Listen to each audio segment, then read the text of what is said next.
Hey there, fellow travelers. Mark here with Wolters World, and today we're heading deep into the heart of Texas. From cowboy culture shocks and what not to do in Texas, to barbecue tips, Tex-Mex eats, and travel know before you go advice, this is all you need for the Lone Star State to get the most out of your trip to Texas. So here we go with 100-ish hours of Texas. Because there's tons of stuff you do want to do when you're here. Yes, you got the major cities like San Antonio and seeing the Alamo and Austin, all the cool stuff there, and Houston by the coast and Dallas, and there's, go up to Abilene. There's so many cool things to see here in Texas. But the thing is, when you come, sometimes you forget about the things you don't do, or you shouldn't do, or you should watch out for. And that's why we have the don'ts of visiting Texas. And our first don't of Texas is, don't think you're going to get around quickly anywhere in Texas. Look, Texas is huge, and the thing is when you're going to try to get around the state, you're going to be driving, okay? There's not really a public transportation network that a tourist is going to use. So one, you're either going to be flying around, but most likely you're going to be driving. And the distances are huge when you are here, so you do need to be prepared for that. And so when you are coming here, you're going to make sure you're ready to rent a car, though it's cool because all the rental cars are automatic and easy to do. But when you're driving around, don't forget to pay attention. Because you'll see on the highways, it's like people are either going 95 miles an hour or 45 miles an hour. And so it gets a little scary sometimes, so make sure you really do pay attention. But it does take a long time to get anywhere. Also, that long time thing, not in a quick time, also deals within the cities.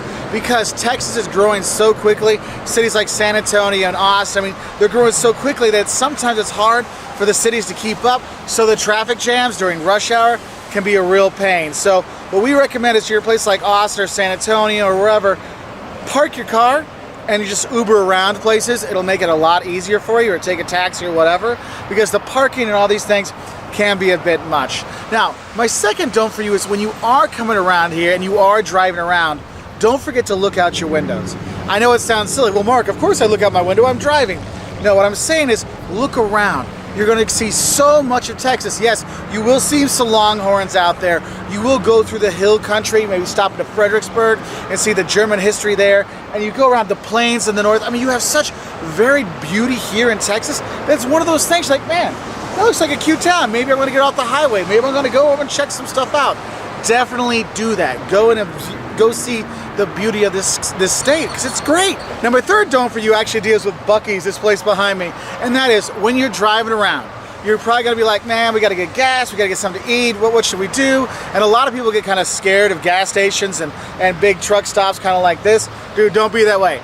Don't skip out on going to Buc-ee's or one of these huge places where you can go. And Buc-ee's is hilarious because it's kind of like Field and Stream and Walmart and a really nice gas station had a baby together. The baby was born here in Texas, and everything is Texas and Buc-ee's. It's a really cool place to go. But don't skip out on that, because you will have to use these. And the thing is Texans have a lot of pride. And that pride shows in the cleanliness of the state, the nice things that are Texas you will enjoy. And people put the pride into it and make it nicer. So yes, you can get a nice brisket sandwich inside a truck stop. Well, Buc-ee's at least. Also, get the beaver nuggets. They're awesome, by the way. And that kind of leads into my next don't for you. Don't skip out on the local shops and the local produce and local products here in Texas. Yes, you have places like Buc-ee's you can go see that's really just here. You have H-E-B, which is a grocery store chain you can have here in Texas. It's based in San Antonio. And you get a lot of things that are really Texas-y. Yes, there is Whataburger. There's one right across there. I know Whataburger's kind of expanded, but it's got a little special place in my heart when I'm in Texas, because what a burger should be. Sorry, it's just memories back to childhood. But there's so much Texas stuff you can have when you are here. So do take that in and get that Texasness. If you're here in the fall, make sure, go hit up a football game. Look, Sunday, they're watching the Cowboys. Yeah, maybe Houston, Texas, but no. I've been a Cowboys fan since I was a kid, so I gotta go for them. On Saturdays, you got college football. Just pick the closest college near you. You have a great time. Friday nights, yes, the kids are playing high school football that night. So you do have those things. So go out and enjoy those Texas-only things. Don't skip out on it. Don't think, oh, I'm going to go to In-N-Out Burger. Well, that's California, man. Hit Whataburger when you're in Texas, all right? And speaking of those Texas-only things, my next don't for you is, don't drink non-Texas beer. Look, The beer in Texas is fantastic. There was a lot of German immigrants that actually came here and settled in Texas. So, you know, the Wiener Schnitzel that you have in Germany and Austria, well, you got chicken fried steak here, right? It's great. But they didn't just bring their fried, tasty foods and the collages and stuff like that from the Czech Republic and things like that. What you got that's really good is the beer. And when you're going around Texas, you'll have not just microbreweries, but you have local breweries that make Texas beer, and it is really, really, really good. I mean, they took that tradition from Germany and brought it here, so you will drink well. And I know, I'm not saying drink Lone Star, okay? Like I tell with Lone Stars, Lone Star tastes good after you've had 4 or 5 of the other good Texas beers, then Lone Star's fantastic. But go and try other stuff, and probably if you're not in Texas right now, if you want to have a Texas beer, go buy a Shiner Bock. They sell that throughout the U.S. That'll give you a taste, but that's not even probably one of the top 10 that are here. There's so many good things from Austin, San Antonio, all over. Go enjoy the local beers here. Don't skip out on that. And I know it's funny that I'm talking about beer when I'm outside of a gas station, but don't drink and drive when you are here, but do enjoy the good local beers, okay? So there's a good start to our don'ts. Now, I know seeing a gas station, even a cool one like Buc-ee's, probably isn't what you're looking for when you're thinking, Mark, where are you filming in Texas? Well, let's go see a little bit different places here in Texas to finish off our don'ts of Texas. So now we're here in San Antonio. This is actually my favorite city to come to in Texas. And we're here on the Riverwalk. And yes, the Riverwalk is more than just the downtown part. It goes through the city. It is really kind of a cool thing. And my next don't for you for when you come to Texas is don't forget to mind your manners, because the Texans won't forget. Look, the people here are super friendly, they're super nice, and when all these people move to Texas, they kind of get that niceness as well. And that means when you come here as a tourist, don't forget your pleases, your thank yous, holding that door for that young lady or that old man or that young man or somebody with the kids. You're gonna be practicing your manners when you are here, so don't forget that. Look, the pleases, the thank yous, the howdy y'alls, these kind of things, they're legitimate here. People will help you out, and believe me, the locals will tell you, no, don't go to this barbecue place, go to that barbecue place. For the best puffy tacos in San Antonio, go to Henry's, don't go downtown to the Riverwalk. They're gonna tell you everything you wanna know in a friendly way. So make sure when you are here, you do practice the kindness and friendliness of Texas, so yes. And my next don't for you is, don't think that Texas is kind of like the deep South, because a lot of people put like, oh, Georgia, Alabama, Texas, they're all the South, they're all the same. No. Texas is its own thing completely. I mean, it was its own country for a little while, and you can tell that when you are here. It's a huge state with a lot of different kind of Texan culture kind of stuff. And yes, there are some things that kind of pass from the South to here. You know, people are really friendly, like I said, and there's a lot of similar foods, the barbecue and stuff like that. But it has a different vibe to it when you're here. So don't think, oh, this is the Southeast, the deep South. No, this is Texas when you are here. And I guess the thing I'll tell you is, when you're looking at the don'ts, remember I talked about barbecue is here as well? Well, in the Southeast, it's more pork, you know, pulled pork and stuff like that, butts and things like that. Oh, no. Here, don't eat the pork with the barbecue. What you want to eat is the brisket, the beef. So you're going to have beef brisket, beef ribs, maybe, okay, you can have some sausage and stuff like that, but it's really a brisket-based barbecue when you are here, so don't get the pork, get the brisket, okay? And that kind of leads to the next thing is, don't forget to come hungry when you come to Texas. Because remember that old saying, everything's bigger in Texas? Well, the portion sizes, they go along right with that. And so when you get your chicken fried steak, yeah, it's gonna be nice and big. When you're gonna get your brisket, oh, maybe get a pound or 2 of brisket. You're gonna have a lot of food, a lot of great food, a lot of stuff here, and it's gonna fill you up. And yes, if you can find a Frito pie, which is the Frito chips, you know, like tortilla chip kind of things, where they put the chili and the cheese on it, yes, have that. You will be filled up and tasty, fully engorged while you are here. The chicken fried steak, man, when it's this big, you can't have enough of it. So that's why I always say is, don't forget to come hungry, because you will leave completely full and stuffed, because man, everything's bigger in Texas, especially the food. And with that food, if you see a line outside of a place, don't be scared to wait in that line, because the food here is great and the locals know what's great. So they're going to be waiting in line to get the best barbecue and the best Tex-Mex, the best food that you can have, the best food trucks in different places. So you see the line, don't worry about it, go get it and enjoy some food that way. Some other don'ts I have for the food when you are here, don't forget the queso. Look, in Texas, queso is not just cheese dip, it's like a way of life. It's something you have to have. And I know I've been with people here in Texas, they say, oh, we need to get the queso. And they're like, why? I don't want queso, let's get something else. I'm like, no, you don't understand. You had to have the queso when you're here. The cheese and the pico de gallo in it, and it's stirred up, and the tasty and the spices in it. Oh, it's so good. So make sure you don't say no to that queso. Because believe me, when you go places and restaurants, they're like, oh, do you want some queso and chips? Yes.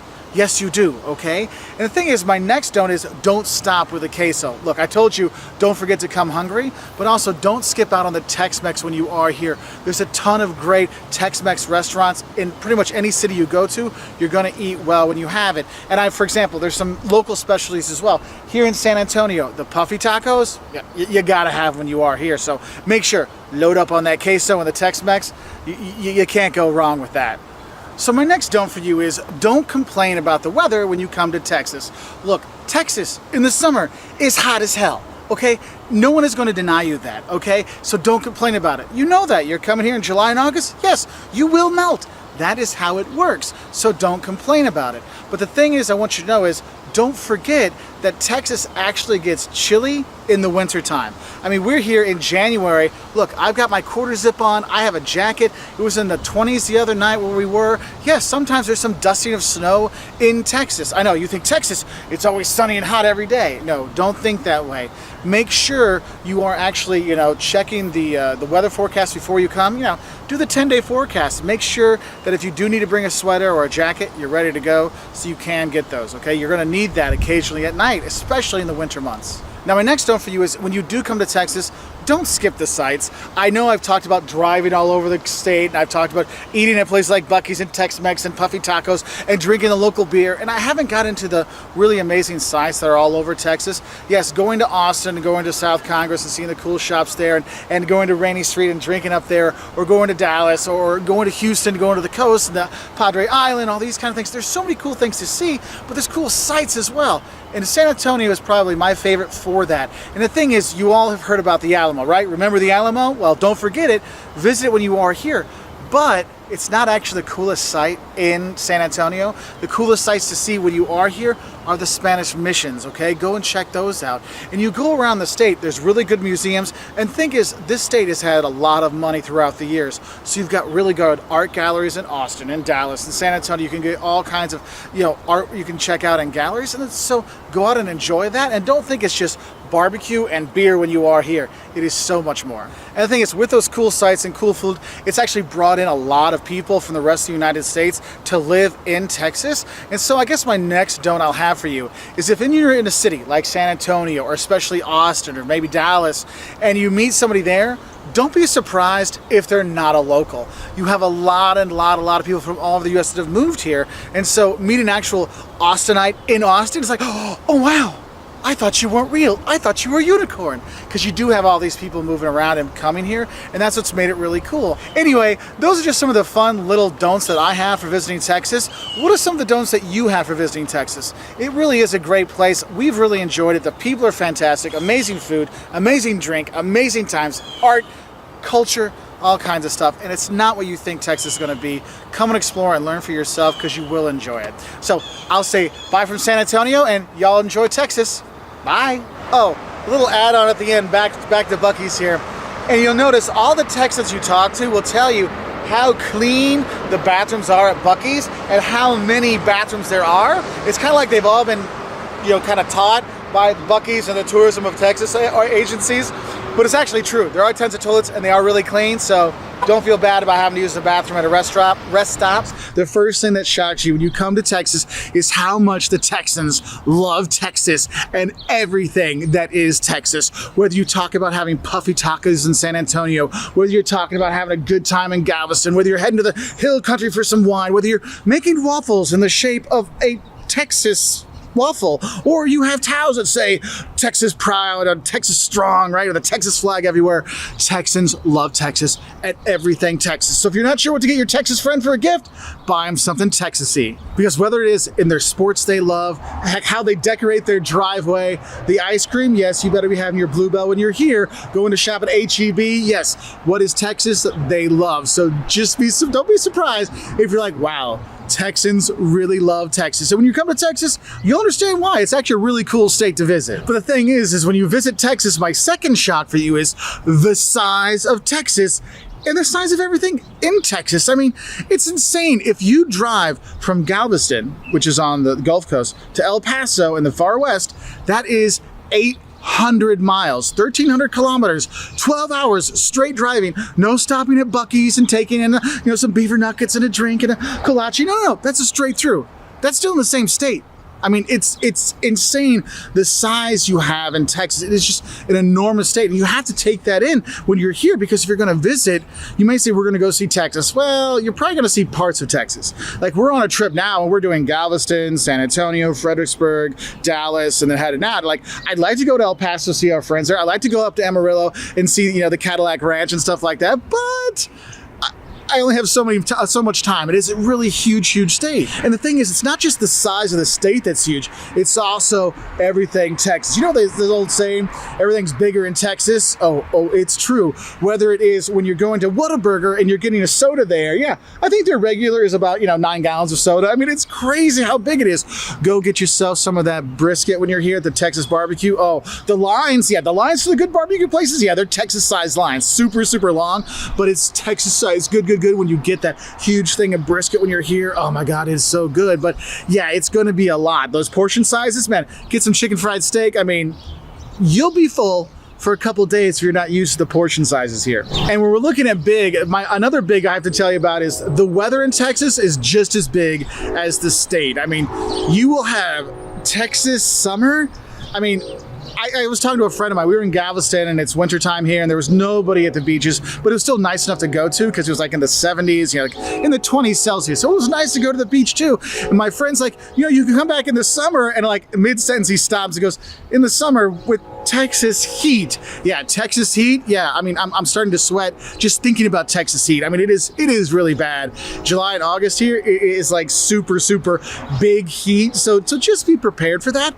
That's why Texas is great to visit all year round. I mean, we're here in the winter and it's gorgeous. I mean, it's wonderful. And yes, I'm still getting some sun, and I'm actually wearing shorts and a t-shirt, but it's nice. There is one big weather thing I think you really need to realize is the bigness of the destruction that tornadoes can have here. So if we do hear a tornado siren, make sure you do seek shelter if you are here during tornado season. If it's hurricane season, you're down by Houston and stuff, I mean, you do need to pay attention to those things because it can be rather dangerous. So do have a heads up, because Texas weather is really big, but it does make it great so you can visit the beaches in Corpus Christi any time of the year. And the thing is, I'm talking about all these different parts of Texas and all these driving you're going to do, and it's a big place, and what could make big drives actually okay. And that's my next shot for you, and that is the first time you go into one of the big Buc-ee's. If you're not sure what Buc-ee's is, it's actually a gas station chain. They have smaller ones, but if you're on like I-10, like there's one in New Braunfels between San Antonio and Austin, I mean, it's just huge. I mean, it's like, I like to say it's a Texas Target,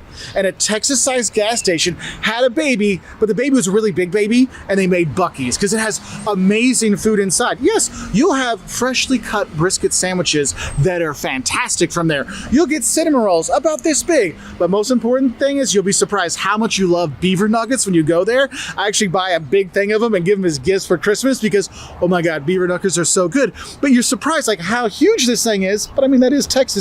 But what shocks people is how clean the bathrooms are. I mean, you talk to Texans anywhere around the country and you talk about Buc-ee's, like, oh yeah, clean toilets, totally clean toilets. They are. I mean, it's shockingly clean. Like, oh, I have no problem sending my kids in the bathroom to go by themselves and go pee, go do whatever you need to do. No problem, because it's super clean. And it really shocks people that, yes, you can have super clean, super awesome bathrooms, and that'll be awesome. And it's a tourist place to check out when you're here in Texas. So go to Buc-ee's. Now, my next shot for you is breakfast tacos. Look, when you come to Texas, you have to realize is that breakfast in Texas means breakfast tacos, and they are phenomenal. Whether you're having with chorizo and potatoes, or you're having it with eggs and cactus, or you're having it with eggs and bacon, or whatever, it is just, oh my God, they're so good. And I know a lot of people, when you think of breakfast in America, you think, oh, waffles. Well, you can have a waffle in the shaped like Texas. Okay, there is that. But usually people think, oh, bacon and eggs, and you have pancakes and toast. That's American breakfast. But the Texas breakfast is definitely the breakfast taco. And if you're going around the US, not everywhere, like California's got good breakfast tacos too, but if you're going to other places, you think, oh, tacos start at noon and they go later. No, here you will have crazy awesome tacos for breakfast. And the thing is, you'll find a local place. Maybe it's a gas station that has a little taqueria on the side of it, or just another taco place like just Taco Haven right here next to me. You just go grab some and enjoy and love it. And I will give a shout out to Torchy's Tacos in in Austin. That was our favorite place to get breakfast tacos. It's kind of a chainy kind of thing, but it was really good. But honestly, anywhere you go in Texas, you just go get your breakfast tacos. You'll be shocked how much you love it. And I think since that's a food one, I should probably go into another shock about the food here in Texas, and that is how your Tex-Mex and barbecue experience will change you. Look, when you come eating in Texas, it's not just the portion sizes, it's the fantastic food. And the barbecue here, the barbecue briskets, that's what you're gonna get here when you come here to Texas, is phenomenal. And it kind of makes you rejudge all other barbecue places you go to when it comes to brisket, but also the Tex-Mex is here. And what shocks people is they don't realize is that Tex-Mex food is different than Mexican food. And they're like, wait a minute, this isn't Mexican food. No, it's not. It's Tex-Mex. And that kind of shocks people when they come here. Now, my next shock for you when you come here to Texas, if you travel around, you'll be shocked how diverse the state is. Look, there's swamps in Texas. There's desert in Texas. There's hill country right here where you go around. You have the coast with the beautiful beaches. I mean, Texas is so diverse in its geography and its topography when you're here. And I know a lot of us, when we think of Texas, we think of the old westerns, right? And what you have to realize is the old westerns, that's not all Texas. Yes, Texas is hot and there are some dry parts, but if you're going to El Paso, you'll definitely get the desert feel. Believe me, you'll have that there.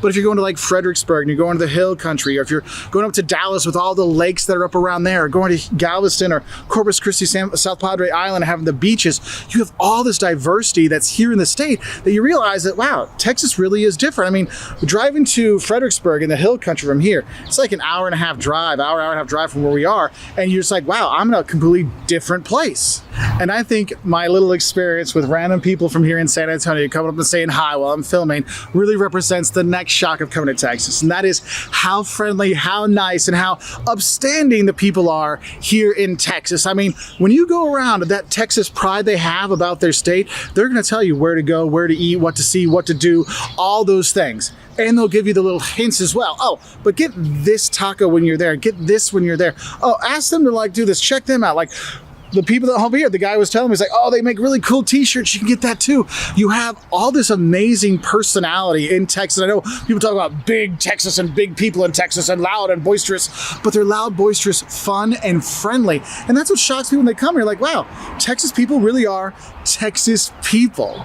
Because Texas people really have never met someone they haven't wanted to talk to and make sure they enjoy this state. So definitely you will meet some locals when you are here and you will have a good time meeting them. But honestly, people from Texas, my buddy Mark and Ronnie and Ann and everybody have just been, Terry, all the Texans we met, Billy and Jim Van Cleve, and all the great Texans we met over the years. Jen, oh my gosh, so many great Texans have shown us the state and helped us enjoy it. I just want to say thank you to all of you and all the other Texans that have helped us on our trip. You're awesome. And for travelers coming here, you'll be shocked how much you're going to love the Texans when you do come.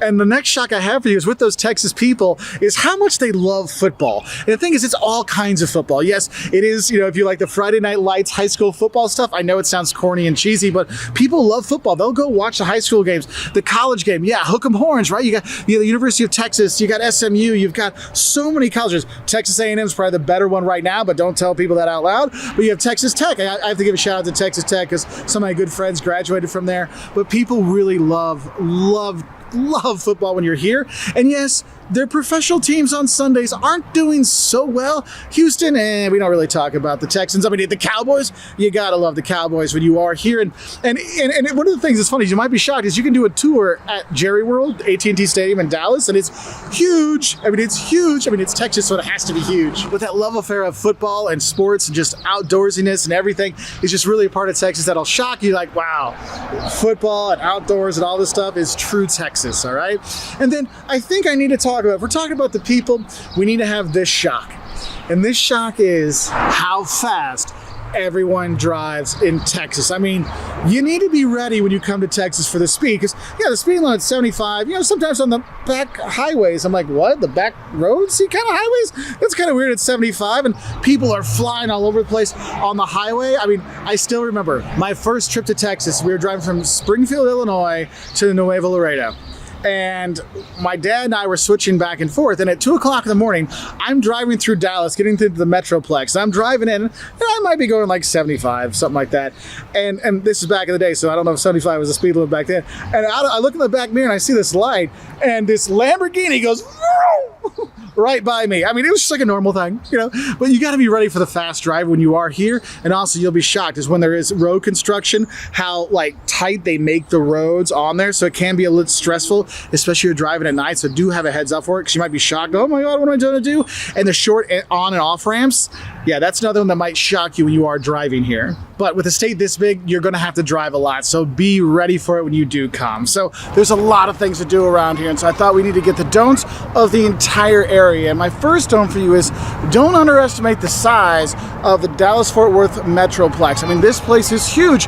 And you may actually meet people that are from Dallas that, oh, I only get over to Fort Worth once a year. I mean, it's not, they don't butt up to each other. It's not like Dallas-Fort Worth are like this. It's like Dallas, Arlington, Fort Worth, and there's other things all around. So if you're here in the winter, you go to Grapevine for the Christmas markets. It's pretty to see. Or yes, you go to South Fork and see the Dallas Ranch if you want to do that. But it's a really, really big metropolitan area, and it's going to take you a lot of time to drive places, okay? So just have a heads up for it and realize that, look, Dallas-Fort Worth isn't like this. It's like this, okay? And I think my next note is something I want to make sure people realize is don't forget the FW and DFW, because you're coming to DFW, the airport, Dallas-Fort Worth, and a lot of people, when they think of this area, they only think of Dallas. But you have to realize, if you want that real Texas feel when you come to the Dallas-Fort Worth area, you get that in Fort Worth, because, you talk to locals, they'll tell you, Fort Worth is Texas turned to 11, and it's a really great place to see. If you go downtown, going to the water gardens and seeing that's cool.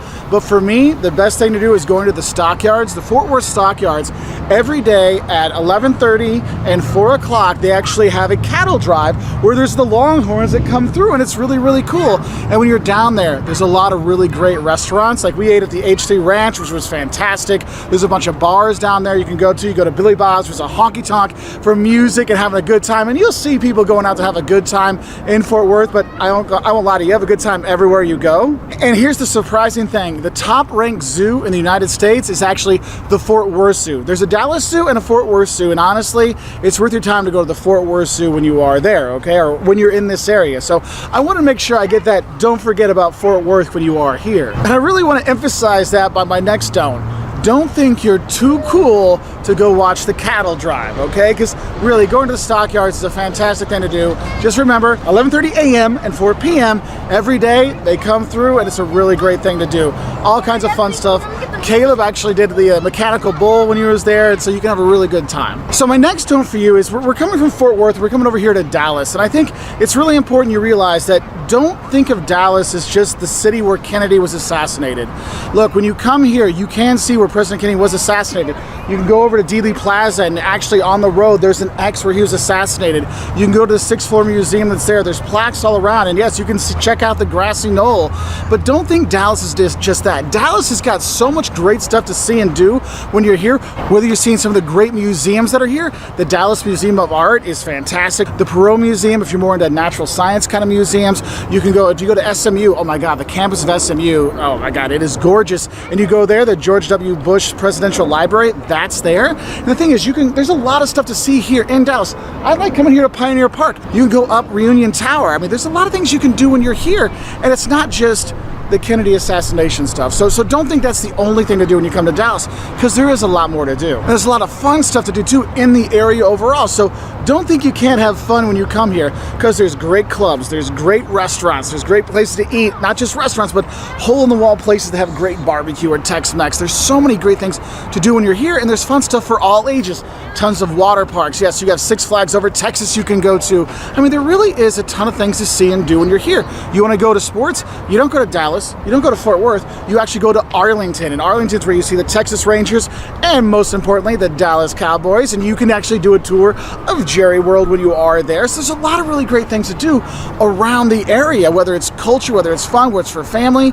So you have a really great time when you come here. And the thing is there's also the Dallas Arboretum you can go to, the Dallas World Aquarium you can see. So there's a lot to see and do for all ages when you come to Dallas and Fort Worth, because you have so many things to see. Now, there's another don't I think you really should know when you come to the Dallas-Fort Worth area, is don't count on public transportation to help you, okay? Now, if you're here in Dallas, there is public transportation, and in Fort Worth there's public transportation, but going between the cities and stuff, there's not really public transportation options, so you're really gonna have to drive when you come here. This is not one of those, oh, I'll get around on public transportation. No, you need to have your own car. You do need to do the drive when you are here, and yes, there are a lot of highways, there are a lot of traffic, and parking really sucks no matter where you go around here, but it is what you're gonna have to do. You are gonna have to drive because public transportation, not so great. And if you're gonna be coming to a game, like going to a Rangers game or going to a Cowboys game, you have to realize is that Arlington is actually the largest city in the US that does not have public transportation. So you're gonna get there and they're like, hey, we can charge everyone for parking. You're stuck here because there's no transportation to get you out. I mean, you can Uber there and stuff like that, but just have a heads up. Now, my next don't for you is don't worry about getting a heaping helping of fantastic food when you do come here to the Dallas-Fort Worth area, because there are fantastic restaurants all over the area. And the thing is, you can have the hole-in-the-wall places for a fantastic barbecue. Hurtado's in Arlington, you got my vote. They're awesome. Or also, you're looking to get breakfast tacos. The place down the street is going to be awesome. But for me, barbecue and Tex-Mex, man. You get your queso when you're here, get your barbecue when you're here, get your big steaks when you're here. You will eat so well when you come here to Dallas and when you go to Fort Worth and Arlington, because there's so many places to be. And if you're looking at the type of food, I mean, you can get any food anywhere, but I kind of find that Dallas has a bit more upscale restaurants and more international fare. I mean, the international fare is everywhere, but it just seems like there's a little bit more international flair in the restaurants in the Dallas area, and Fort Worth's got more of that cowboy kitchen kind of stuff, but you can actually have the great food everywhere and from anywhere. So something to think about when you're here is realize you're going to get fed Texas style here, which means a lot of food and a lot of fantastic food with fantastic friendly service. And honestly, don't be afraid of the hole-in-the-wall places. I just got to re-emphasize that. You may think, breakfast tacos from a gas station? Barbecue from this thing on the side of the road? Yeah, it'll be awesome. Don't worry. Now, a safety thing I want to tell you about when you are here is if you're over in Fort Worth and you go to the water gardens, don't mess around in the water gardens. So what you know, when you go to the water gardens, it's cascading waterfalls going down, but there's this walkway you can go, but it's things you have to take big steps and big steps up, big steps down to get there, and it can be a little slick and dangerous. So do be careful. So if you're going to the water gardens in Fort Worth and you're with little kids, make sure you're holding their hands, because you just got to be extra careful when you're there. All right, because it can be a little dangerous. I was like, yeah, if I had a bad knee, I don't know if I could get down there, or more importantly, I don't know if I could get back up from there. Now, another safety thing I think I should tell you about is don't mess with the Texas weather, okay? In the summer, Texas heat here in Dallas, Fort Worth is horrible. I mean, you will be like, why am I here in July and August? Because the area is fantastic, but not in July and August. So do have a heads up for the heat. That means go inside and have a drink. Go inside and enjoy the food and get that air conditioning when you can. And then you can enjoy, the other 10 months and 9 months of the year when the weather is fantastic and not oppressively hot. So just be careful with that. But also I think with the weather is important to know is actually here in the Dallas-Fort Worth area, it can get cold in the winter. So they can have some snow. Now the snow doesn't really stick, but what's dangerous about it is it melts right away and then it turns to ice. And I don't care where you're from. Driving on ice is not anything anybody can do, okay? So be careful if you do have that when you're here. And also, don't ignore any tornado sirens. If the tornado sirens go off, make sure you find shelter when you are here in the Dallas-Fort Worth area, okay? Now, another don't I have for you is don't be afraid to relive your childhood dreams when you are here in Dallas, and then just the area in general, because there's some fun places you might want to visit when you're here. Like, for example, I've been a Cowboys fan since I was a wee lad, and it was great to actually see Jerry World, or AT&T Stadium, sorry, where the Dallas Cowboys play. Jocelyn, a fan of Dallas forever, we're going to South Fork Ranch to see and do the tour so she can see that. But also, you got Six Flags over Texas, you got Hurricane Harbor, the water parks. There's so many outdoor activities to do here. You can really feel young again, even if you're an old fart like us. And when I say us, I mean me, because Jocelyn isn't an old fart. I am. Jocelyn is a young, I think she's 25 now, maybe 26, I don't know. Now, my last don't I want to talk about for you is actually the driving don'ts, and that is, don't think you're going to get anywhere quickly when you're around Dallas-Fort Worth and you're driving around the Metroplex, because there is always construction. You may think, oh, that construction is going to be done soon. No. There'll be new construction on top of that new construction, on top of that new construction, and the lanes can be very very like small and narrow, but also the turn-ons and turn-offs. Look, you're probably going to miss a turn-off or two while you're here. Have your GPS and just go around. And what I found is they're doing so much construction here that like the GPS in our car didn't actually have the right roads. It kept thinking we were off I-30 when we were on I-30. So just have a heads up for that and be prepared. And the thing is when you're in Texas in general, you got to realize people drive fast when they're here and they're up close. You'll see people weaving and stuff like that. So just, have your patience. Just know it's a little bit stressful when you drive here. So it can be a bit much because it's not like you drive and then the traffic disappears. There's traffic all the time, okay? It doesn't matter if it's a Sunday, during a holiday weekend and no one's in town, there's still a lot of traffic going on, okay? So just be prepared for that, all right? So I hope this helps you get ready for visiting Dallas or Fort Worth or Arlington or any of the Metroplex area. It really is a great place to go. We really enjoyed our time down in downtown Dallas, but Fort Worth for me was my like highlight of our trip here. But honestly, whichever one you choose to go see, try to go see both because there's enough stuff to see in this whole area to get Dallas and Fort Worth and see some Arlington and see some other things that you'll have a good time. There are some don'ts we have when you do visit Buc-ee's here in Texas. And my first don't is don't call it a truck stop because it's not a truck stop. It is a gas station from Texas heaven. It's like the most Texas Target you've ever met and the most Texas gas station you ever met got together and had the prettiest, most special baby ever. That's what Buc-ee's is, okay? So, Buc-ee's is life is a real thing here in Texas. And the thing is when you meet people from Texas anywhere in the country, they will talk about Buc-ee's for one very specific reason, and that is don't forget to use the bathroom when you go to this gas station because honestly, they get rated some of the cleanest bathrooms in the entire country. Like you go in, there are tons of stalls and they're all spotlessly clean. It's like, oh my gosh, I can go to the bathroom. Jocelyn, when we were driving in from Mississippi, she waited for 2 hours to make sure she could use a Buc-ee's bathroom because they're that clean. So don't skip out on the bathroom when you are here. This is actually a gas station you do want to go potty at. Now, my next don't for you is don't worry if you haven't got your Texas souvenirs or your gifts for your Texas friends because Buc-ee's is totally going to help you out because honestly, they have a whole collection of Buc-ee's gear, which is totally fun from t-shirts, and stickers and outfits and Santa Claus things or whatever to actually like Cracker Barrel and home and garden stuff. I mean, there's actually a lot of fun things to get here. Because here's the thing, it's like a Target in that you walk in not expecting to spend a lot of money or much money, and then you end up busting the bank because there's so many fun things to get when you're there. And the thing is, if you don't have a gift for your Texas buddy, you can pick up something at Buc-ee's. They'll appreciate it. Now, my next don't for you is don't feel weird about getting lunch at a gas station, especially Buc-ee's,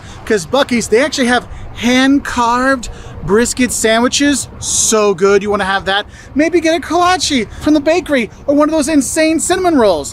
Hey, you know what? Don't skip out on the jerky when you're here, or I should say, don't get lost in the jerky selection. Look, there are walls of prepackaged jerky, but there's also just jerky out, and you could say, yeah, I ordered I said, how much do you want? I'm like, a road trip amount. And they gave me a big handful of jerky. I mean, there's tons of beef jerky that's here. There's all kinds of great treats you want to get when you are here. So don't feel bad if you get your lunch, your dinner, your snacks here at Buc-ee's. And my next don't for you is don't forget to get the most important snack when you come here, and that is beaver nuggets. Beaver nuggets, imagine puffed goodness of heaven, sweetened, that makes every day better, every occasion happier. You want to make sure you pick them up by the bags, and you know what? Get a couple bags for yourself, and then get a couple to give to your friends that you see, and then get a couple more because you're going to eat the ones you gave you got your friends already. So just have that. And honestly, some of our fans here in Texas, Brian Smith and his family, they actually sent us a box full of beaver nuggets, and yeah, we ate it all. Now, one thing I think is important to know about the Buc-ee's is don't think all the Buc-ee's are as big as this. There are smaller gas station Buc-ee's that have some sandwiches, and they don't have all the gear you might want to get when you're there. So if you're on like I-10 or the bigger highways and you see a Buc-ee's, those are usually the ones that are like the big store with all the stuff to see and buy and do and just go crazy for. The other gas stations, bathrooms are still clean, but they're smaller Buc-ee's, so you might see that around Texas when you're driving too. And my last don't for you is if you're coming to a Buc-ee's, don't forget to get a picture with Buc-ee the Beaver. Yes, you may chuckle when you say it, but honestly, it's Buc-ee the Beaver, he's right there. But a lot of them have a Buc-ee statue out front. And I mean, did you really go to Buc-ee's if you didn't get a picture with Buc-ee the Beaver? I mean, come on, you gotta get that when you're there. So also, don't forget to actually fill up on gas when you are at Buc-ee's, because yes, it is a gas station. It's not just a place to go get all your cool Texas souvenirs and Buc-ee souvenirs and get beef jerky and kolaches and beaver nuggets and a brisket sandwich. It's got so much more like gas. So definitely get some gas when you are here, because it is a gas station, remember? And I think the first thing you need to know as a tourist coming here to Texas, the one thing you will do no matter what that will upset the locals, and it'll probably the first thing you do because you're going to be driving into Texas, is not driving fast. Look, 65 miles an hour speed limit, that's the minimum. They drive fast here. I know some people think, oh, those are big trucks. Those big trucks with those big tires, they can't go fast. Oh yes, they can, and they will. And if you want to guarantee to upset a local, just drive slow or stay in the left-hand lane. That is one way to guarantee that people are going to be like, dude, keep up with the traffic. Because driving fast is Texas. And I think going along with our don't mess with Texas, I think the second thing that kind of upsets the locals when you come here to Texas is if you pick on Texas pride. When I talk about picking on Texas pride, we're talking about things that truly represent Texas, things that people from Texas swear by. It is one thing that my grandma and my grandpa did, and I do it too. They do have a certain level of pride in certain things. So if you're bad-mouthing Bluebell ice cream, that's not going to go over well. If you're not wowed by Whataburger and their spicy ketchup, again, that's not going to be taken well. If you think, oh, H-E-B is just another grocery store, no! Or my God forbid you go to Buc-ee's and you don't buy a t-shirt and 9,000 things you didn't need. I mean, it's the gas station Target of the world. I mean, Buc-ee's is really cool. And they have such pride in Texas and things that are Texan, that if you don't like it or you say something bad about it or you're not as impressed with it, sometimes that just makes them go, you're not from Texas, you wouldn't understand. Because not everybody gets Big Red. I understand that, but just know, messing with Texan stuff probably is going to put you on the wrong side of some of the locals when you're here. And one of the things that's funny is, as much as Texas loves Texas love Texas stuff, another way you upset them is if you tell them, oh, well then that means you're not a southern state. Oh, no. Texans, if you tell them they're not in the South, they're not a southern state, they're like, what are you talking about? We've got southern stuff, we've got barbecue, we've got howdy and y'all, we got all those things, you know, and we've got the heat and the humidity and all kinds of stuff. And they'll get upset, but then you'll say, wait, but I thought you said Texas is its own thing. So is Texas a part of the South then? They're like, well, no, Texas is its own thing. So no matter if you say Texas is part of the South or you say Texas isn't part of the South, you're gonna upset somebody. Now, no matter what side of the divide you fall on, Texas is a southern state or Texas is its own thing, is if you kind of make fun of the accents or you're saying things like y'all ain't a word, no, like that's part of the thing. You do hear the howdies, you do hear the y'alls, you do hear some of those things, and those are normal. So don't be making fun of people. That's not cool, that's not mannerly. And that kind of leads us into another one of the things I think people do that upset the locals, and that's just not using your manners. I mean, Texans are famous for being friendly, being very open. I mean, let's be honest. Most of the stuff on this list, when you talk to Texans, they're not going to care. They're pretty chilled out about a lot of things. But one thing that they really appreciate is that people use their manners. And it's more than yes, sir, no, sir, yes, ma'am, no, ma'am. You're getting that door. You're helping people with their stuff. You're letting them know that, oh, that bathroom's dirty. You might want to go to the other one. I mean, that's the Texas way. And sometimes it's a stereotype that Texans are overly friendly, but you have to realize it's not that they're overly friendly. It's just that they're polite and they use their manners. And that comes across, I should say, as being super friendly when you're not used to those manners all the time. Okay, so don't forget your manners when you're here, because you do. Don't be surprised if somebody calls you out on it when you are here. Now, another thing that kind of might be a sensitive topic to talk about with people when you're here that might get people riled up a bit is you tell people you're moving to Texas. Because the people from Texas know why you're coming here. They love Texas, hence all the Texas pride. But if you're saying you're moving to Texas, or especially if you're saying you're moving to Texas from California, Oh wow, that is going to get people riled up, okay? I'm just going to tell you that one right now, okay? And kind of going along with that, because a lot of people move to Austin, it's one of those big booming areas here in Texas, is I think it is, if you say, oh, I've been to Texas, or I know Texas, and all you've ever done is go to Austin, look, Austin's a cool city. I've had a great time when I've gone there, but if you say that, you have to realize is that Austin has a special relationship with the rest of Texas, because there's a lot of people here in Texas that don't feel that Austin's really part of Texas, even though it's the capital. So just know that that might be some touchy topics if you talk about that. Now, another cultural faux pas you might have when you come here to Texas that might upset the locals is if you basically say, well, football isn't for Fridays, football is Saturday for college and Sundays for the Cowboys. Yes, but don't forget about Friday football. High school football is a big thing here, and since people have a lot of pride in Texas, they have a lot of pride in their town, and they have a lot of pride in their high school they went to or their kids went to, people keep going to the high school games well after high school. Like, if your kids might have graduated 20 years before, you're still going to Friday night football with your local kids' high school teams. Because you know what? Little Johnny down the street, he plays on the team, and Juan over there across the street, he's also on the team, and I want to go support them, though you're like 80 years old. I mean, this is one of those things. Football is big here, okay? And yes, their college teams haven't been super great the last few years, but things are turning around for them. But just know, if you like plan stuff for a Friday night and don't factor in Friday football, or Saturday football, or Sunday football, just be aware of that.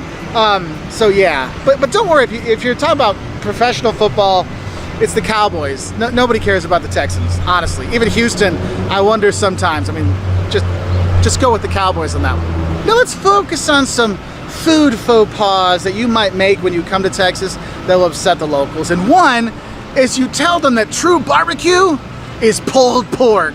Oh, hell no. Not here in cattle country. Here in Texas, it's all about brisket, okay? Yes, you can get pulled pork and you can get pulled chicken. You can get all those other things. But honestly, in Texas, it's all about the brisket. And you want to have that. That's what you want to get when you're here. And so if you invite friends over and we're having a barbecue, or we're having barbecue and you've got hot dogs or pulled pork, the locals will be like, dude, I thought we were friends, okay? So remember that. Another food thing, and this is one thing, you will insult a Texan, whether they're young, old, rich, poor, wherever they are in the state, is if you kind of pshaw when they suggest having breakfast tacos. Look, it doesn't matter who you are. Everybody loves breakfast tacos, and it doesn't matter if you're going to Torchy's in Austin, or you're going to the gas station down the street to grab some, or your local taqueria to grab some in the morning. Breakfast tacos are the bomb. And if you're kind of poo-pooing them off because you're thinking, oh, McDonald's breakfast burritos, how could they be so special? Oh my God. Here, it's not breakfast burritos. They're just breakfast tacos are amazing, okay? So definitely have them. It's a good way to ingratiate yourself with the locals. Also, they do like to take you to go get them, so they show, look, it really is at a gas station. It goes a long way to make better Texas friends when you're here. So don't be dissing no breakfast tacos. Those breakfast tacos are amazing. And here's a little thing. All these things that might annoy people, you might not get any rise out of them, you might get something, but there's one certain thing you can say that will set off everybody in Texas. It doesn't matter who it is. This is the scariest thing any Texan can hear. Let's say it's the middle of July, you're visiting your friends in Texas, just walk out of their house in the middle of July and be like, hey Bob, I think your air conditioner's broke.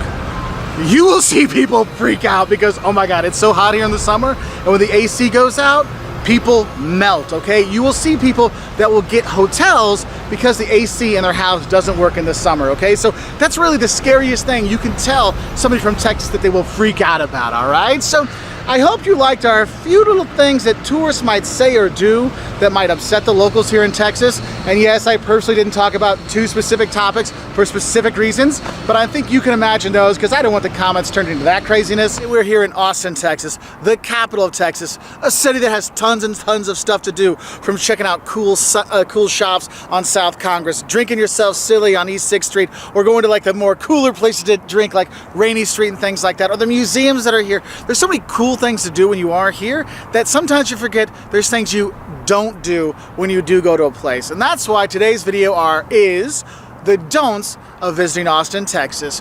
And the first don't I have for you is don't freak out about the bats. Look, there's a population of anywhere from 700,000 to 1.5 million bats that live here in Austin, but not all over the city, just underneath one bridge, underneath the Congress Bridge. It's not the one behind me, it's the one farther down. And during the warmer months, there's this huge colony, and at dusk or in the early evening, they come out and fly around, and there's like this big black cloud that flies around, and it is really, really cool to check out. So when you do come here, you will see bat t-shirts, bat statues, and bat memorials, and all kinds of stuff. It is one of those things to do, so don't forget to go out and watch that in the early evening in the warmer months, because my next don't for you also has to deal with the bats, and that is don't expect to see the bats from November through February, because they go back down and they fly down to Mexico, okay? So they're not even here. So that's why you're not seeing too many video footage of the bats flying here, because I'm here at the end of January. So sadly, no bats for me, but you can see them in the summertime, okay? Now, my actual really good tourist don't for you when you are gonna come here is don't come here when there's a festival if you're not going to be going to that festival. Look, South by Southwest, and there's all kinds of other festivals that come through here, is whenever that happens, the hotels really jack up the prices. I mean, double, triple the usual prices for hotels during the festivals, maybe a Texas football game too. You want to be careful with that. So if you're looking to come down here, and you can bring your kids down here, it's a cool place to come for a buddy's weekend kind of thing. It is a really cool city, but make sure you're coming when there's not a festival, because you can save yourself hundreds of dollars a night. We're here, it's January, ain't nothing going on here. We're staying at a nice hotel downtown for a good price. I'm like, hey, this is actually affordable here. So do be careful with that, because don't expect cheap for anything when it is a festival time. And also, it gets super packed during the festivals. And if I want to talk about how packed things get when you are here, is the packedness you have on the roads. Look, the next don't I have for you is don't drive in Austin. Here's the thing, the city of Austin has exploded over the last 20 years. I mean, if you lived here 20 years ago, you probably wouldn't recognize this city. It has grown so much, but the problem is the city planners, I mean, they've probably thought, oh yes, Austin's a cool place, people will come here, but they probably didn't know they were going to come in mass. And the city has not planned accordingly. So the highways, the roads, the parking totally suck. I mean, main roads coming in and out of downtown, rush hour traffic, man, don't even bother with that. Stay in your hotel till it goes away so you can get around, because, man, you do not want to drive downtown because it's such a pain. Also, parking is a pain when you are here, so do have a heads up for that. What I'd recommend is if you're driving in, you're going to stay in one of the hotels downtown, have them valet it, okay? Don't worry about that, all right? Now, my next don't is, well, Mark, if we valet our cars, how are we going to get around? Well, my next don't is going to make you go, what? And that is, don't count on public transportation to get you to all the places you want to see when you are here, because it's like there are buses and stuff to get you around, but I haven't been super impressed with them. So don't think public transport's going to help you. But having said that, don't be afraid to Uber everywhere you want to go. Uber is here in full force. You have a lot of young people here. A lot of people don't have cars when they're here because there's so many Uber drivers around. Man, we've taken about 5 Ubers so far. The longest we waited was 2 minutes. Okay, so don't forget to download that Uber app or whoever you want to use, because it does make a difference, because the public transport. And following on with that is, if you are actually going to drive when you are here, don't speed. Don't mess with the cops. Don't give them reason to pull you over, because the cops in Austin will be more than glad to pull you over when you're going like 5 miles over the speed limit. And if you're parking waiting for your friends to come out, they might be like, honk, honk, hey, you can't do that. Uber drivers here, look, if you're going to use Uber, if you want to keep your rating high as a good passenger, make sure you get to your Uber really quickly, because they've got all these parking managers and parking cops everywhere. Like, beep, beep, hey, get out of the way, or they're going to get fined. So do have a heads up for that one, okay? Now, my next few don'ts have to do with the food when you are here. And I'll be honest, the food is great here. So my first don't for you is don't come on a diet when you're coming to Austin, because they've got great barbecue. You're eating the brisket here, okay? Brisket is the best. You're going with the beef stuff, not the pork like you do in the Southeast. This is all about beef. We're in cattle country here, so you got to eat the barbecue. Oh, man, the beef ribs and the brisket. Oh, my God, sausage are good, too. I mean, there's so many good smoked foods, barbecue here, that you're going to gain weight. But it's not just that. The Tex-Mex Tex-Mex, the tacos. There's so many great restaurants here, and not just the traditional things you think about Texas, like barbecue and Tex-Mex. There's all kinds of fusion cuisines, Asian cuisines, European cuisines. There's a tons of Germans that had come here in this area. I mean, there's just lots and lots of food options when you're here, and you know, in Texas, they like to do it big, so you get a lot of food, so just be prepared. And I will say, if you are here, you've got to have chicken fried steak. It's not chicken, it's just chicken fried. So it's got the breading around it, smash on that steak. Oh my God, it is so good. Make sure you have that when you are here. Another don't I have to do with you with your food is, don't be a snob about food trucks.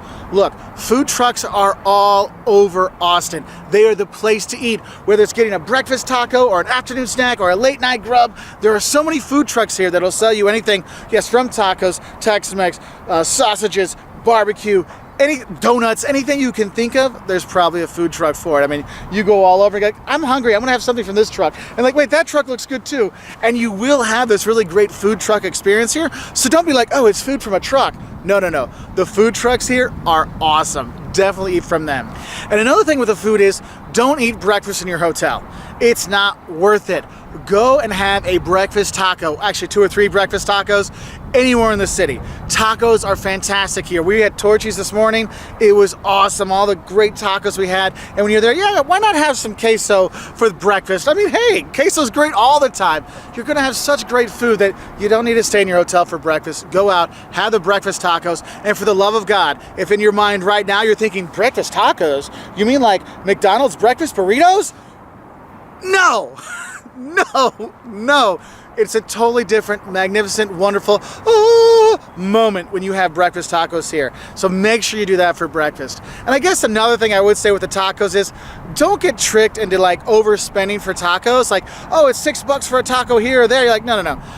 If you go to a nice food truck or you go to a tacos like cart in town, they will all have fantastic tacos. You will be totally fine and totally happy and looking like me, like, oh, it's like Christmas, I got tacos everywhere. It is really, really awesome. Now, the next thing I want to talk about in terms of the don'ts is more of a serious thing, and that is, you know, don't take that Keep Austin Weird vibe as something that really is all of the city. Look, Keep Austin Weird may have meant something, 10 years ago, 15 years ago, but honestly, I would say it's more like Keep Austin Eccentric, because there's been a lot of money that's come into the city, a lot of gentrification, and so that weird, kooky, cool vibe of Austin isn't there as much as it used to be. Now, there is still really cool shops. I mean, South Congress is still cool to go to for the shops there, but you're starting to notice that the big corporate stores are coming in as well. So you can have cool little shop, corporate store, that can be in any mall in America. And you're like, wait a minute, how is that keeping Austin weird? So what I kind of look at is that Keep Austin Weird, it's just a marketing slogan. It's a marketing slogan, so when something is kind of weird or eccentric, you end up paying, a 20% price premium on whatever you're buying. So just have a heads up for that, because it really has not been as weird as it used to be. Because remember, weird versus eccentric. Weird, you have no money. Eccentric, you have money. And there's a lot of money here in Austin, okay? So another don't I have for you is, if you don't see a line to a barbecue place, don't go there. Look, you're gonna have to wait in line for good barbecue. There's a line there for a reason, because it is good. And yes, you may have to wait a half hour, an hour to get some barbecue. If you're going to Franklin's, like the most popular one, where all the tourists like to go as well, you could wait almost 2 hours for it. Again, when the festivals are here. When it's off season, it's not that bad. But just know that, don't be surprised if you do have to wait in line. But don't worry, it is so worth it when you are here. And another don't I have for you is, when you come here, don't worry about having a good time. There is plenty of stuff to do. If you like shopping, yes, there is the South Congress. There's all the shops around town. There's plenty of shopping for everybody when you are here. You want to go out? If you want more of that Bourbon, Beale Street, drink it up, all kinds of stuff, yeah. East 6th Street is really for, I want to get my drink on and listen to some live music. That's where you're going to go. If you want more of a calm, laid back kind of feel, you go to Rainy Street, where they've taken these houses and turned into bars and restaurants and stuff like that. Or heck, all throughout the downtown and other areas, you're going to find local bars, local taco places, local restaurants where you can go and have great barbecue, great Tex-Mex, great food, great beer, great the margaritas here, or the Mexican martinis if you want to have it in a martini glass. There's so much great drinking and eating that you'll have a great time here. And the thing is, it's not just for adults, okay? There are things for kids, but you can't really take your kids to the bars at night, just so you know. You probably should tonight anyway, but there are things. The Bullock State Museum you can go to, the state capitol is here, there's a number of museums here, the zoo, all kinds of great stuff. Heck, if you did drive here, man, you can get to San Antonio in an hour and a half and see the Alamos, do the Riverwalk, see SeaWorld there. You can go to Fredericksburg, you can go and see an old German community. You're like, I'm tired of all this Texas food, I want to go back to Germany. Well, guess what? You go to Fredericksburg, you can eat some really good German food. Ever wonder why the chicken fried steak's still popular? It's like a cousin of the Wiener Schnitzel. Seriously, it's like they're like brothers, there's cousins or something, and they're both tasty and delicious, so you'll be happy with that. So I'm gonna add on to Mark's don'ts. My don'ts, there are 4 of them. 1, don't expect to find a unicorn. If that doesn't make sense, it just means don't expect to find a local. There are lots of people who live here, but not too many are actually from here. I swear to you, of all the people I've met, I think one was actually from Austin. Another one was from Houston. That was as close as we got. The rest were like Midwest, Northeast, way west, but no one was from Austin, so other than the one guy. So there you go. Don't expect to find a lot of locals. One of the other don'ts is don't expect the live music to be everywhere.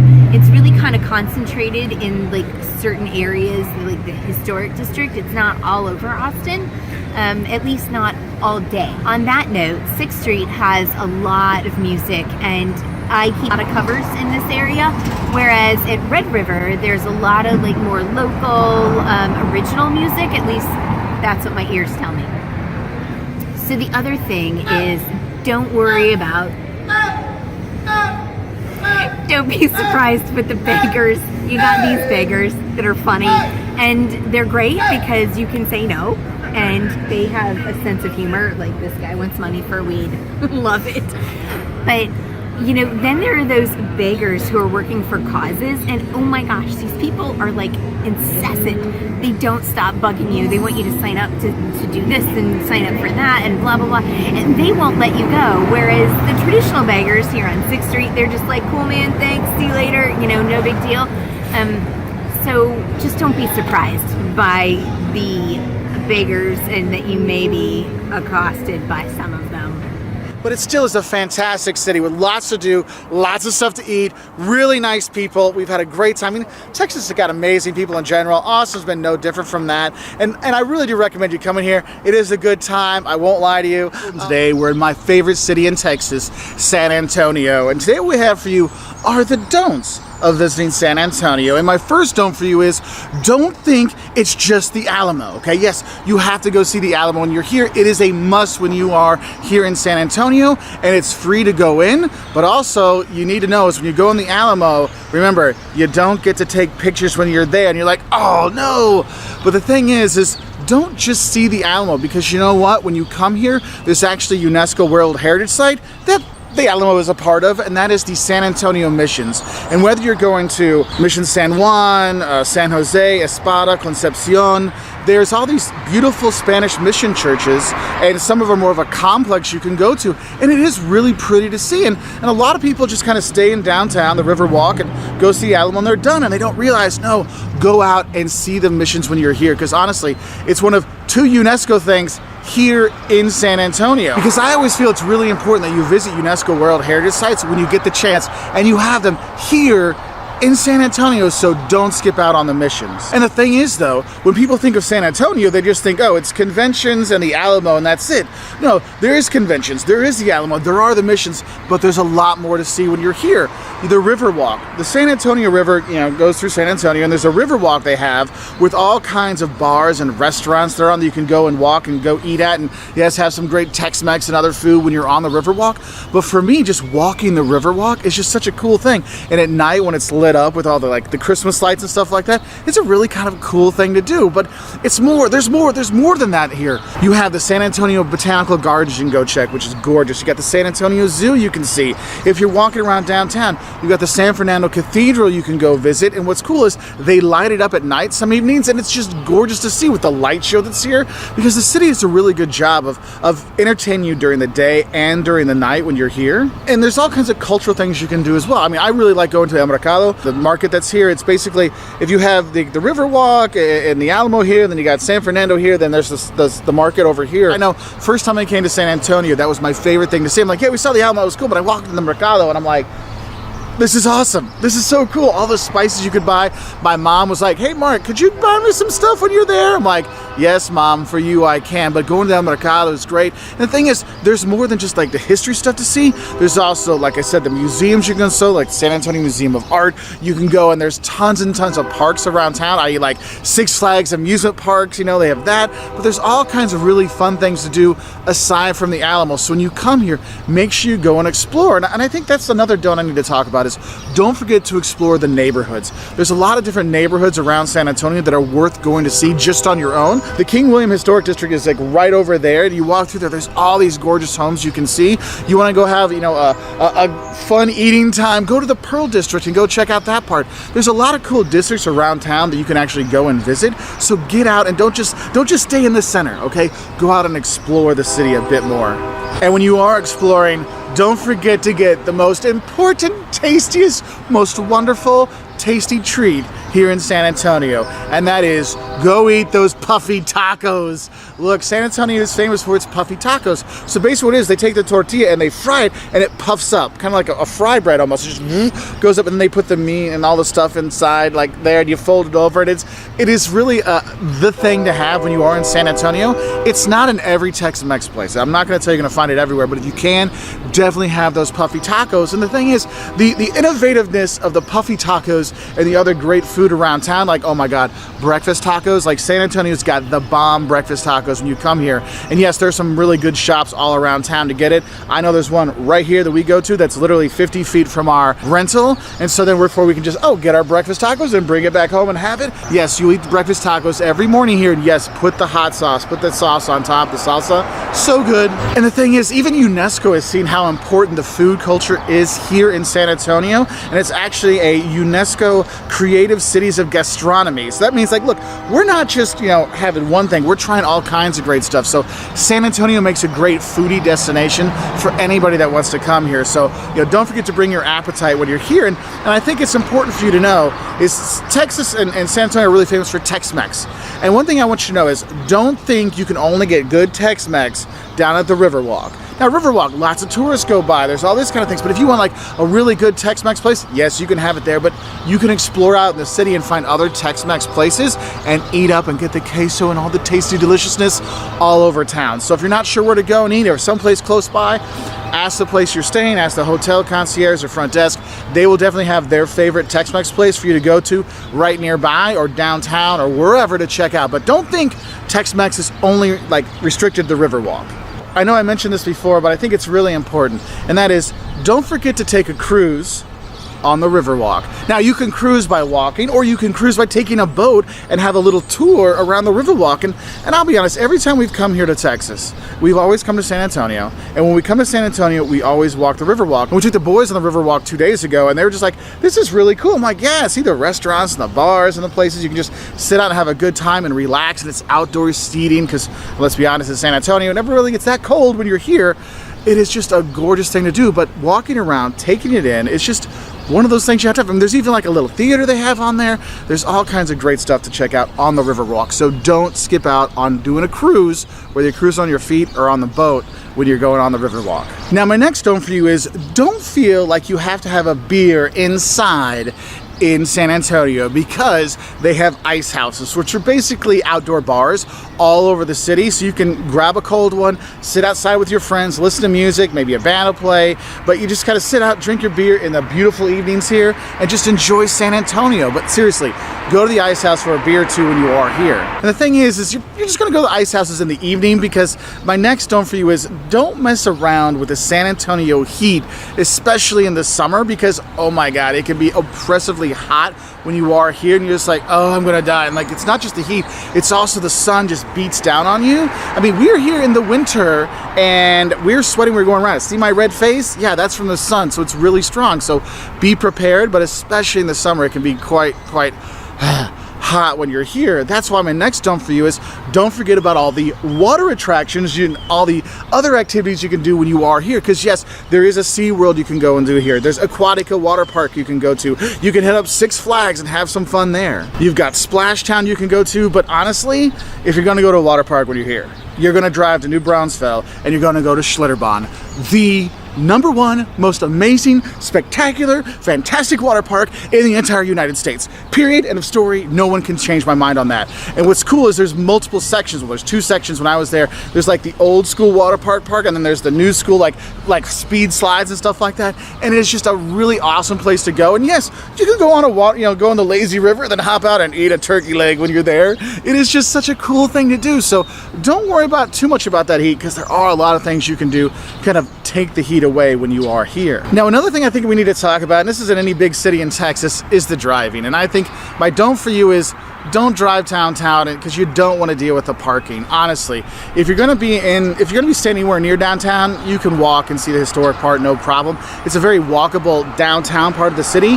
But if you want to go explore the city, like you want to go to the Pearl District or King William, if you're in different parts of town, you will need to drive. But if you can, what my recommendation for you is don't drive, don't park, just Uber around town. There are buses, there's the bike rentals you can have and the scooter rentals and stuff like that. Just because it's such a pain to park downtown, and you just don't want to deal with that. So I would just say leave your car where it is and then just Uber in or do whatever to get in, because it's a lot easier and a lot less stress when you are going in town. Now, another don't I have for you is don't forget Fiesta and Rodeo. These are 2 big, huge celebrations in San Antonio that the whole city gets into. You have San Antonio Fiesta, which is basically like their version of a Mardi Gras kind of thing, because there's parties all over town, there's parades. It's just a fun, great time to go. Make sure you get a medal from the places you go to get your medal for that year, that you're there. You have that, but Fiesta is such a really vital part of the city, and it usually happens in April. So if you're here in April and you can be there for Fiesta, definitely do it. And then there's another big thing that happens in February, which is the San Antonio Rodeo. And the thing is, it's not just a rodeo when you're here. There's concert, there's events, there's all kinds of great stuff going on during that time. So those are 2 times I say don't miss out on coming here. But if you are going to come during those times, don't forget to book early, because it does get a lot more full in those days. But what's cool is you don't have to worry too much about accommodation when you do come here to San Antonio, because it's a big convention city. So as long as there's not a huge convention here, there's usually a lot of hotel spaces when you are here. So that's kind of nice. We did have a little bit of a trouble finding like Airbnbs and VRBOs right in the historic district. So we're actually staying out, we're by King William, so we're staying out that far, but it's still easy to walk into town, 20 minutes, no big deal. But just something to think about when you're coming here. All these things make you love San Antonio more, with all the things going on and all the wonderful food. And that's why I feel bad giving this don't. And that is, don't think you just have to stay in San Antonio. There are some really good day trips you can do from San Antonio, or a couple day trips to do when you're here. Yesterday, we went to Fredericksburg, which is the home of the hill country here in Texas. And Fredericksburg has got a lot of German immigration, so there's a lot of German restaurants, German vibe to it. During Christmas time, they do this city up. It's a really fun place to go. The the National Museum of the Pacific War is actually there. There's a Pioneer Museum there you can check out. It's a really cute town, and it's in hill country, which is really gorgeous. And you know what else is in hill country? The wineries. Yeah, so you can go to some of the nice wineries out there as well. So you have those day trips you can do. Or you can go to a bigger city. You can go to Austin, the capital. You can go to the LBJ Presidential Museum. Go in South Congress and see the shops there.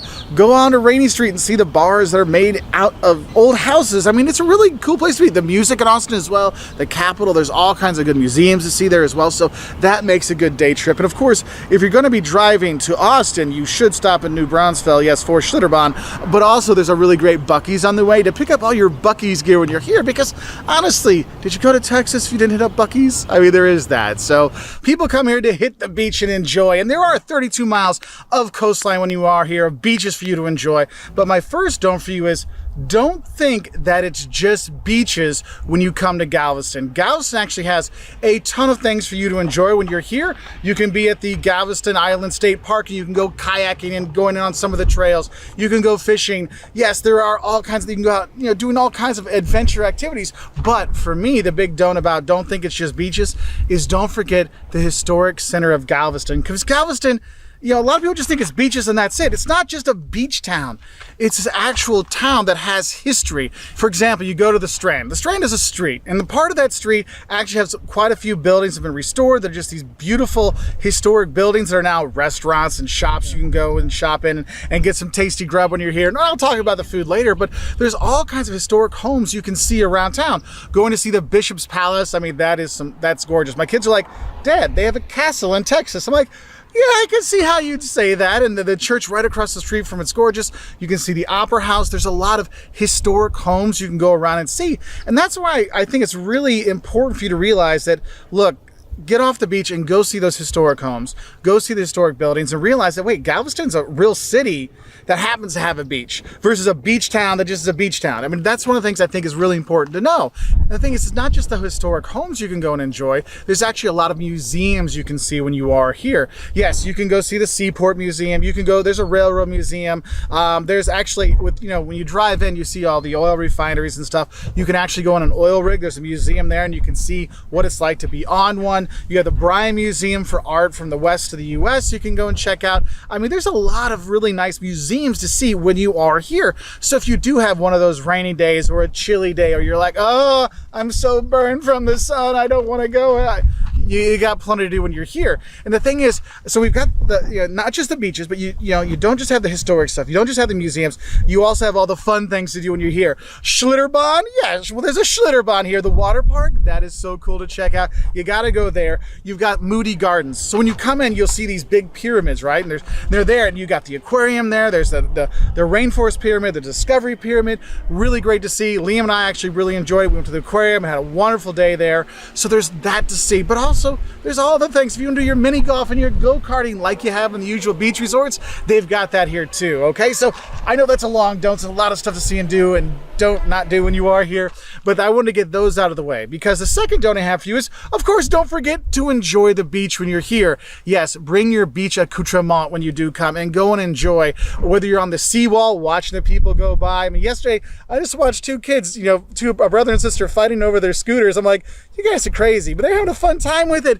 And you have all these people that are out enjoying the beach when you are there. And that's why when you're on the seawall, when you're on the beaches there, you'll see the historic pleasure pier that's there.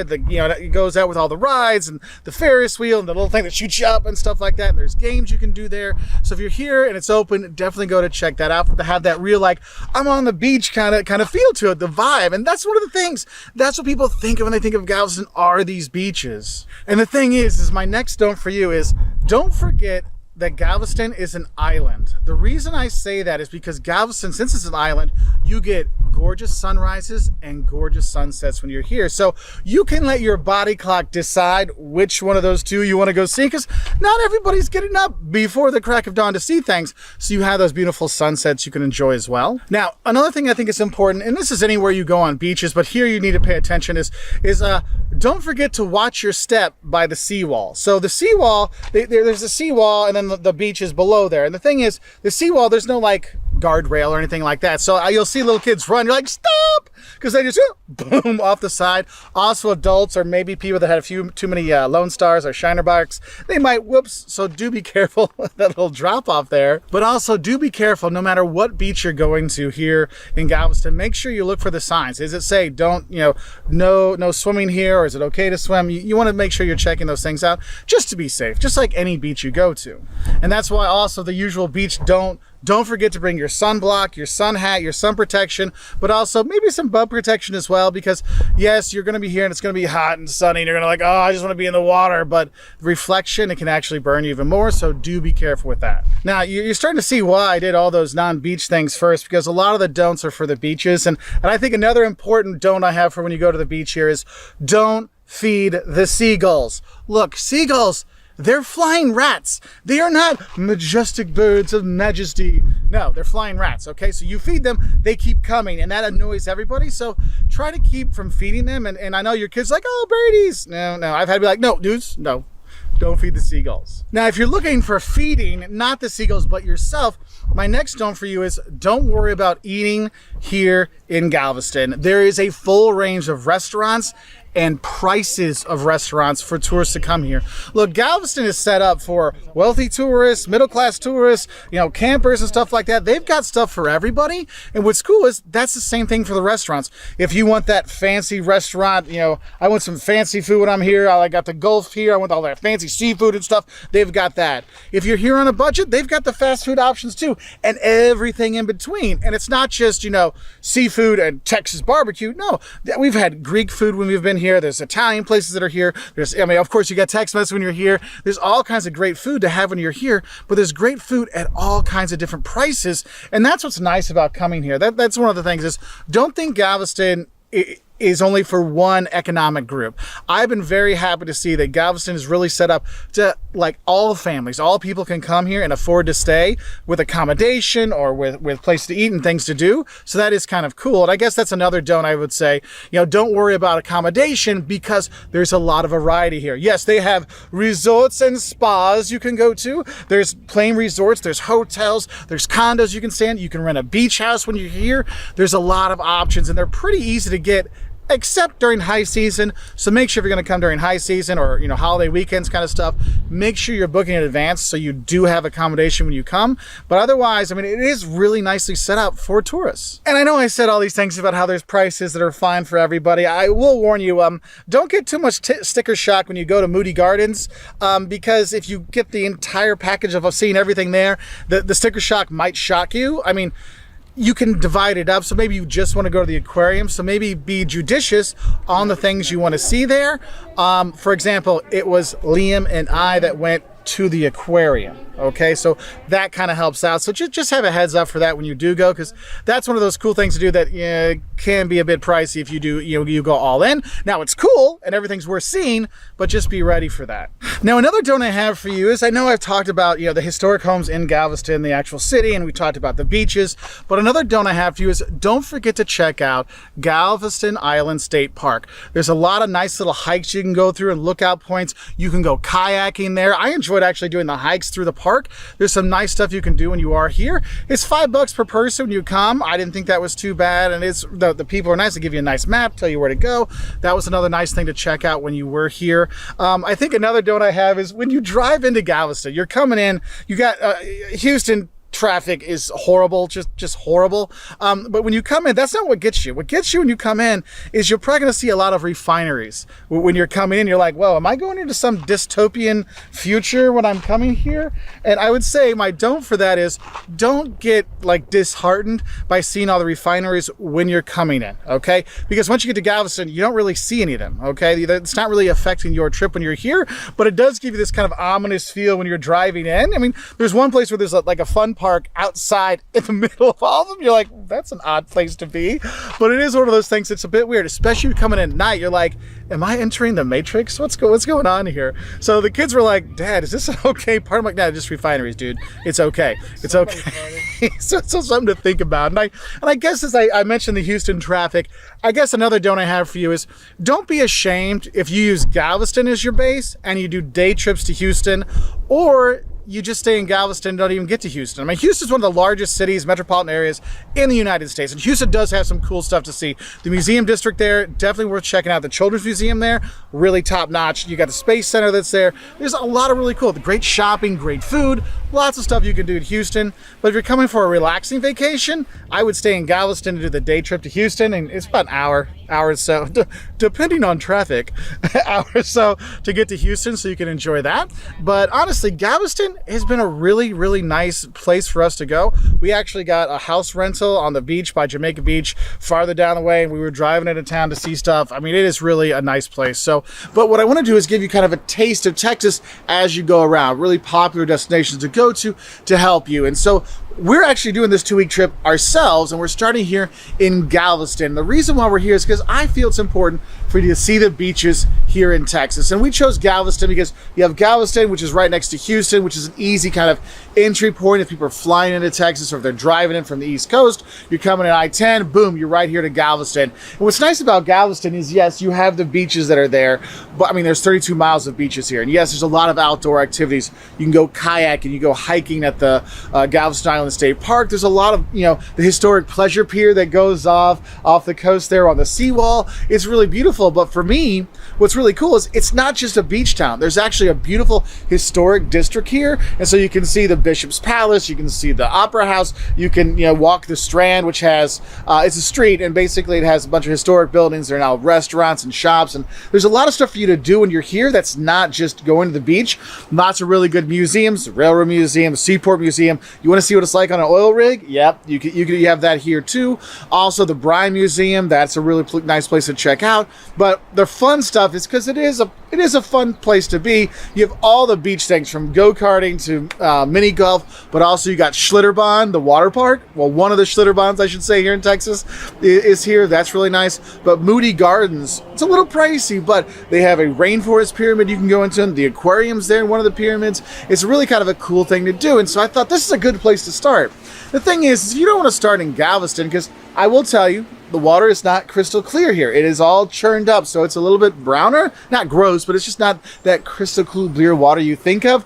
There are other great places, other great beaches to check out when you are here in Texas. The two most popular places to go, Corpus Christi or South Padre Island. Those are other options I have for you. And the thing is, when you're here in Galveston, you go to Houston, it's about an hour. Well, it depends on traffic, and Houston traffic sucks.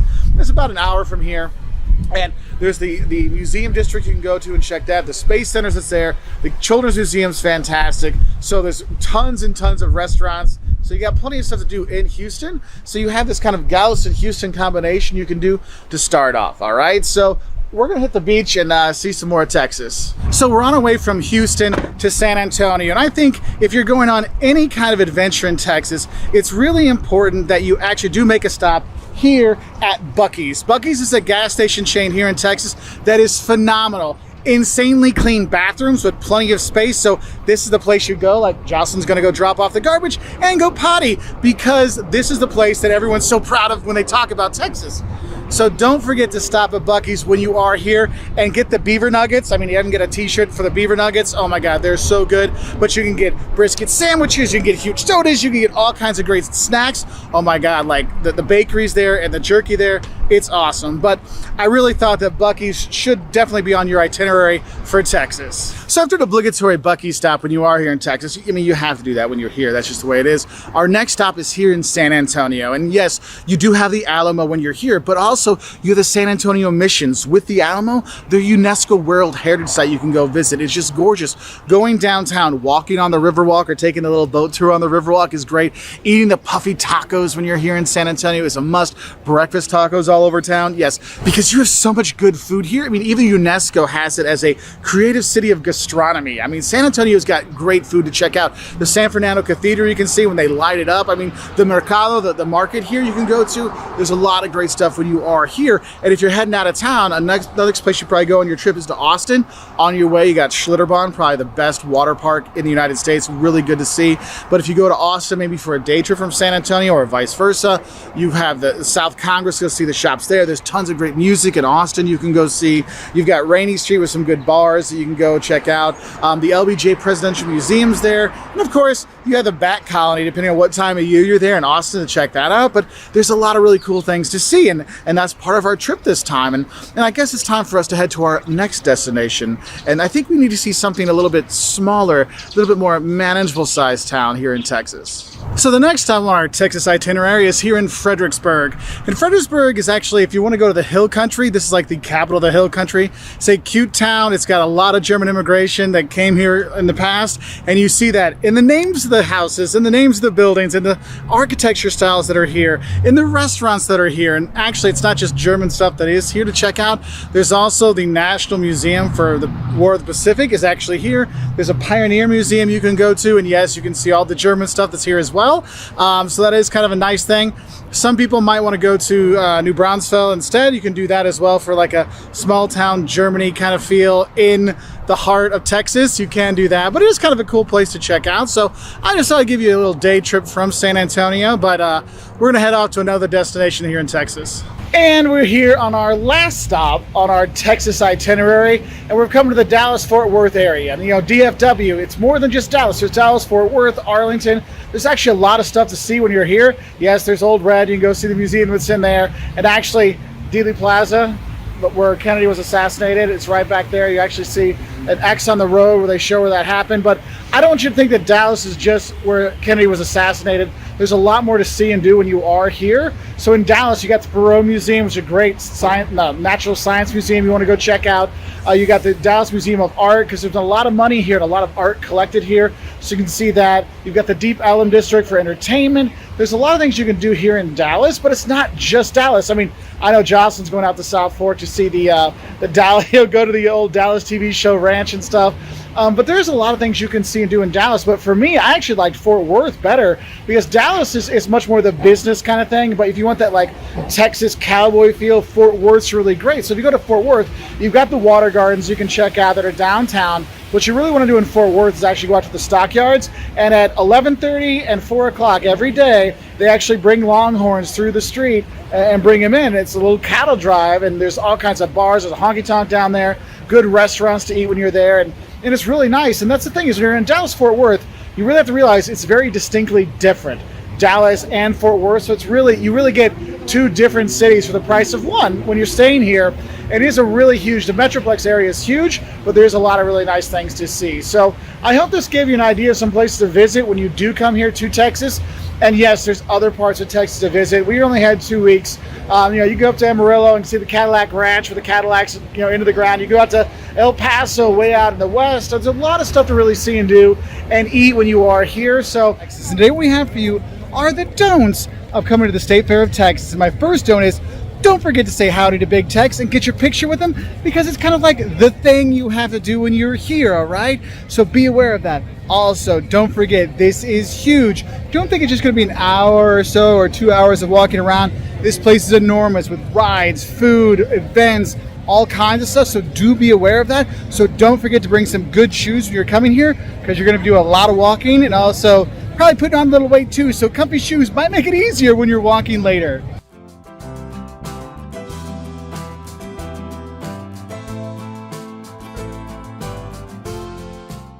Don't miss the pig races. That's all I'm going to say. Just watch the race. Just go to the pig races and enjoy it. And the guy has ultimate dad jokes for the names. It's great.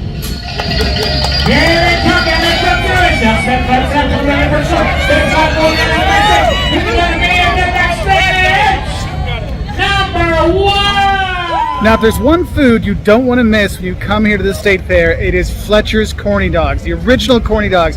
You want to come and grab one. They have a few places around the State Fairgrounds, but this is the one you want to, right by Big Tex. Look, he's right there. You can say howdy to Big Tex. Then you come over here and grab your Corny Dog.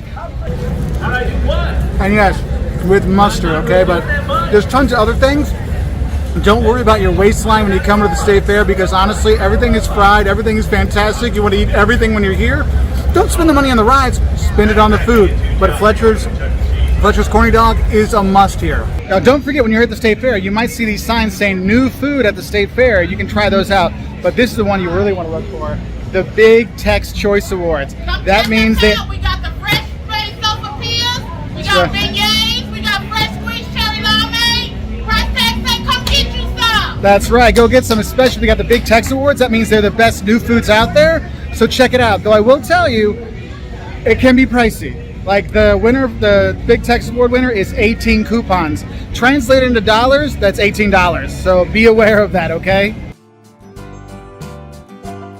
And don't forget to get pictures with your food when you're here.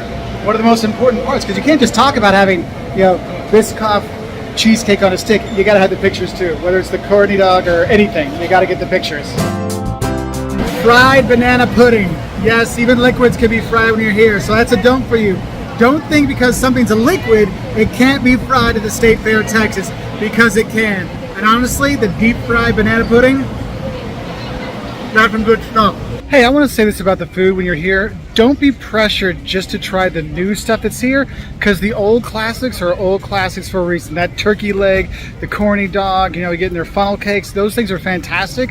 But I know with all the news and all the hype, it's all about the new stuff. I know we had, the year I'm here, the Biscoff cheesecake on a stick was the winner of like the sweet. We had it. I'll be honest with you, old school banana pudding, fried banana pudding was way better. Those turkey legs, so don't always go for the new stuff. Go for those classics as well, because honestly, you're here for those classics too. So try those as well.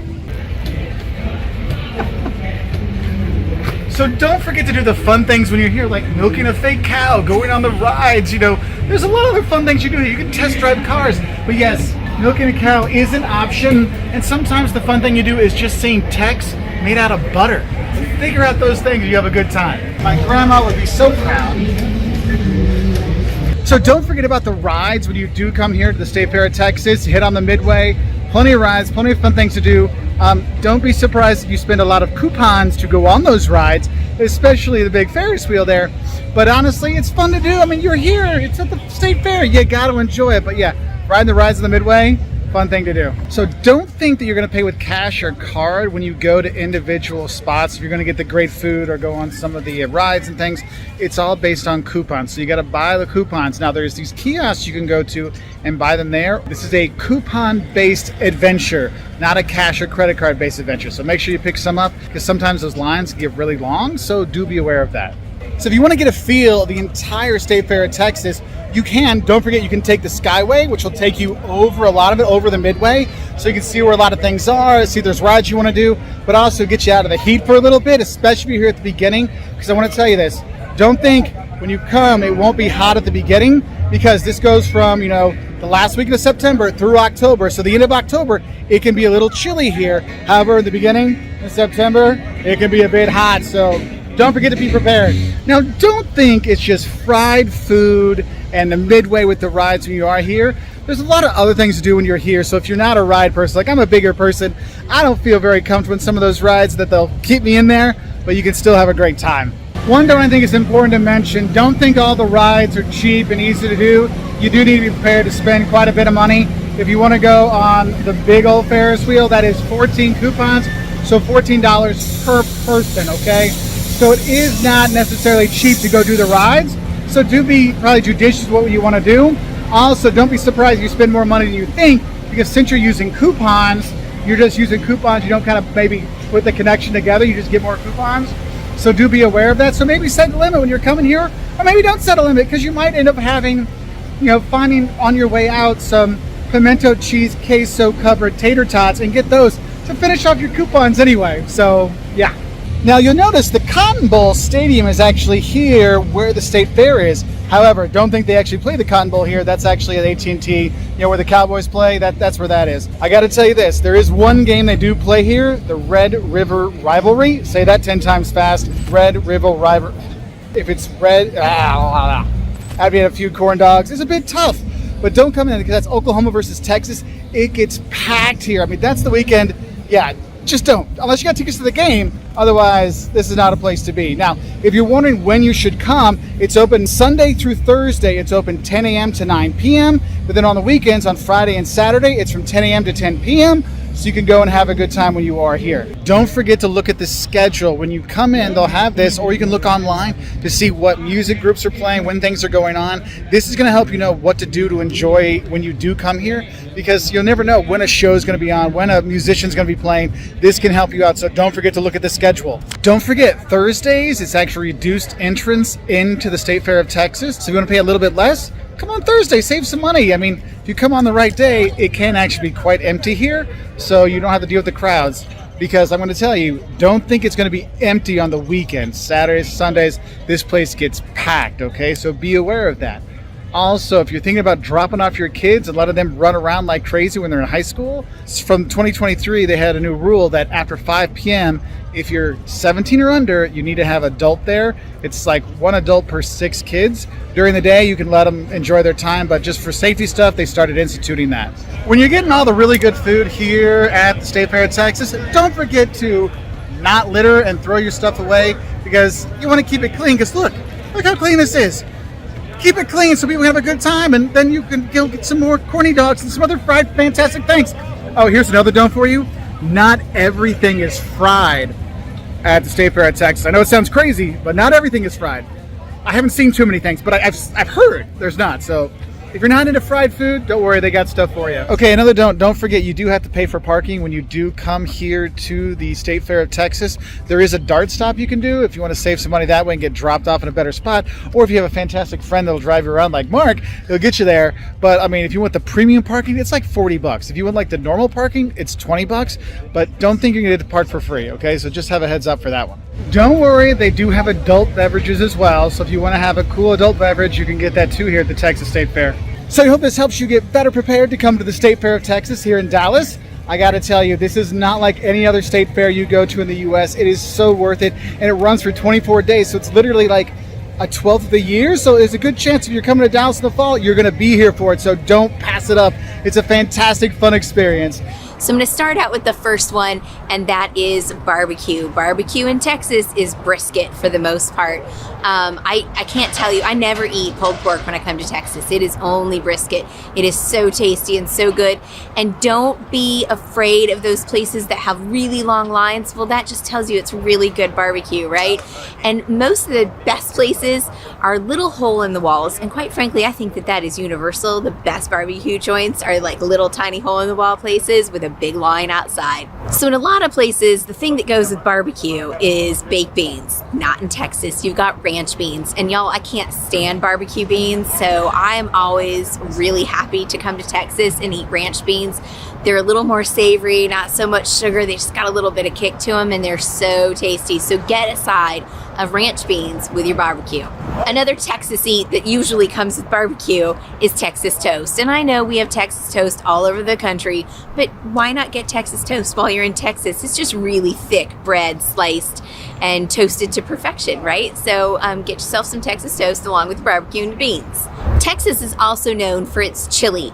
Typically, they say that there's no beans in Texas chili. I know Texans who put some beans in there, but what I have noticed is that it is meat heavy, and it's got a lot of good spices and things like that, right? And it varies by chef, by grandma. Every single person makes their chili a little bit different, but it is meat heavy here, not a lot of beans, and it tends to be a little drier, not quite so soupy as you'll find chili in other places. And you absolutely can't talk about chili in Texas without talking about Frito pie. Frito pie is technically the right way to do it, is to take a little bag of Fritos and put your chili in there and then eat from the bag. But really, you gotta have some Fritos and some cheddar cheese with your chili, and there's your Frito pie, and it is so good. Adds some like good texture, a little extra salt. It's just so tasty. I love me some Frito pies. Beef is king here in Texas. You absolutely are going to see all sorts of steaks. On like every single menu you can think of, you will find steak and really great beef dishes. So obviously here I am standing in the midst of this whole cattle thing in Dallas, and then the stockyards in Fort Worth, which are really cool, by the way. You know what? That's just what it is here. Bovine or big. So get yourself some really good Texas steaks. So no list of Texas foods would be complete without Tex-Mex, obviously. Tex-Mex is not Mexican food. Please don't think it is. Tex-Mex is an amalgamation of things. It's kind of just a little bit of everything. Really good, flavorful food. And if you find a good Tex-Mex place somewhere, just go and buy a bunch of little things and kind of try like a broad gamut, so you get like a lot of different tastes, because it's so different and so special and unique to this area. You need to try a lot of it. So do that, and definitely don't miss the queso, the enchiladas, and the refried beans. That's like kind of staples of the Tex-Mex stuff, and it'll be different than you get in most like Mexican restaurants and things. So check it all out. To go along with the idea of Tex-Mex are breakfast tacos. You have to have breakfast tacos while you're here. They're really great. Little tiny local joints are the best places to get them, and also gas stations. I know that sounds crazy, but don't pass up really good tacos at breakfast from the gas station. I promise you'll like them. Then there's chicken fried steak, because you're in Texas and you have to do everything with steak, right? So why not chicken fry your steak? Chicken fried steak is a staple all over the place. You'll find it on tons of menus, usually served with white gravy and mashed potatoes. Really good stuff. Go ahead and get you some of that too. So an interesting thing that came from Europe and is huge in Texas are kolaches. They're all over the place. There's a huge place called the Czech Stop between Dallas and Austin that has really good ones. But you'll find these all over, and it's interesting because they're a little different than what you get when you're in Europe. But I don't know, they're just a little different and they're tasty, so you should really try them. The official state pie of Texas is pecan pie, or pecan, or however you want to say the word. You know what? It doesn't matter how you say it.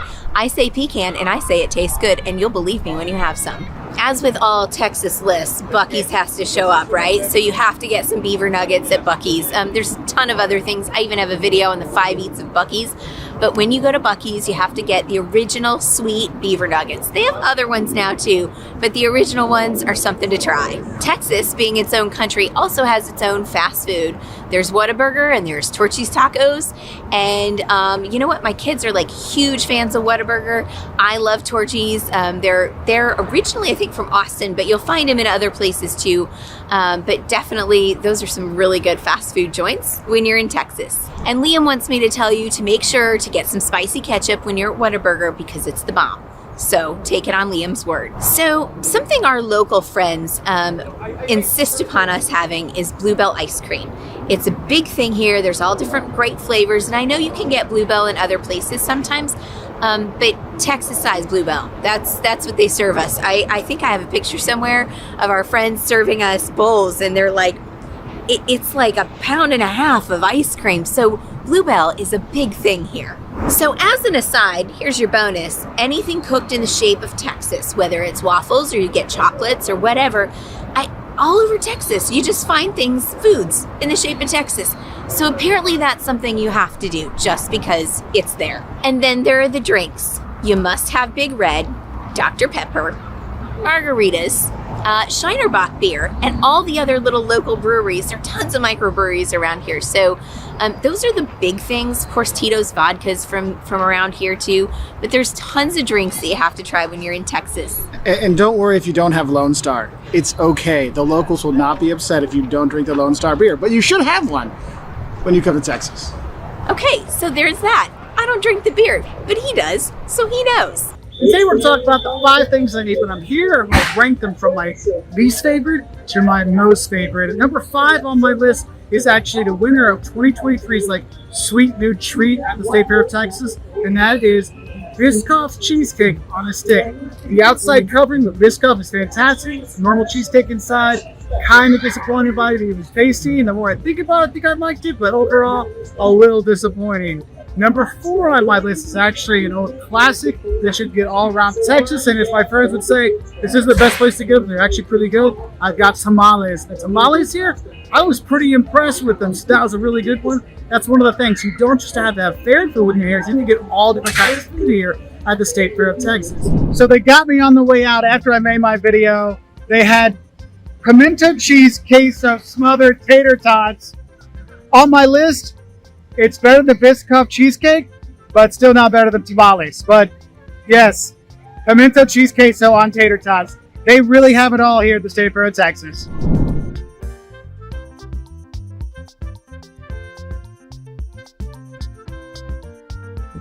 So then number 3 on my list were fried Oreos. If you like Oreos, it's perfect because they put it in the batter, not just the Oreo inside a funnel cake batter. It's a great example. My buddy Mark really put me onto that description for it. But it's in there, it's like funnel cake dough with Oreo inside, and the cream's a little bit melted and the cookie's a little bit softer. That was really nice. That was number 3. So here we go. It said fried Oreo.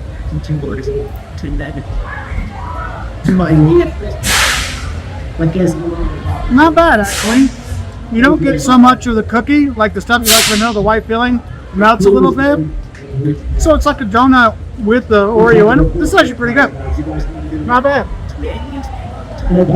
Number 2 on my list, this is something you have to have. I know it's number 2 on my list, but it's the number 1 thing you have to have in this year is a Fletcher's Corny Dog.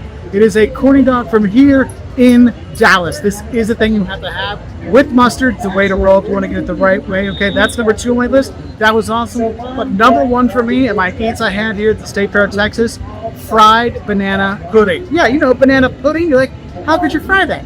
Well, you put it in like a little turnover, you deep fry it, and then you put some whipped cream on top. It was wonderful. Don't think because something's a liquid, it can't be fried at the State Fair of Texas, because it can. And honestly, the deep fried banana pudding, nothing good stuff. UNESCO has named San Antonio one of the creative cities of gastronomy in the world. That means the food here is excellent and they're super creative and it's super amazing. So if you're gonna come to San Antonio, it's not just for conferences and Spurs games, it's to eat until you explode because the food's so good. And one of the things that really puffs you up when you come here are puffy tacos. Now, if you're used to having tacos, you know there's hard shell tacos and soft shell tacos, but if you had a puffy taco, and how they make these puffy tacos is you take the masa that they use to make the tortilla and you shape the tortilla, but you don't cook it on a flat top. What they do is they throw it in the fryer and it fries up and it puffs up. Oh, and it looks like a little ball, and then it kind of comes down a bit, and they put the toppings inside like normal tacos. You can have lots of different stuff in there, but oh my gosh, they are so good. When you're here, you've got to have them. Though I will tell you, they don't have them in all the Tex-Mex and all the Mexican restaurants here. It's only in certain places they have it. Henry's and Ray's Drive-In are the 2 most popular ones for the puffy tacos, but if you see it anywhere, you gotta grab them because they're fantastic, okay? Now, one thing I have to tell you is there's a lot of Mexican restaurants, Tex-Mex restaurants around San Antonio. Even if you're here on the Riverwalk, you'll see tons of restaurants along the way. And one thing you don't have to worry about is getting bad Mexican food or bad Tex-Mex food when you're here in San Antonio, because no one's gonna go to a bad place here, okay? So they don't survive, so that's really good.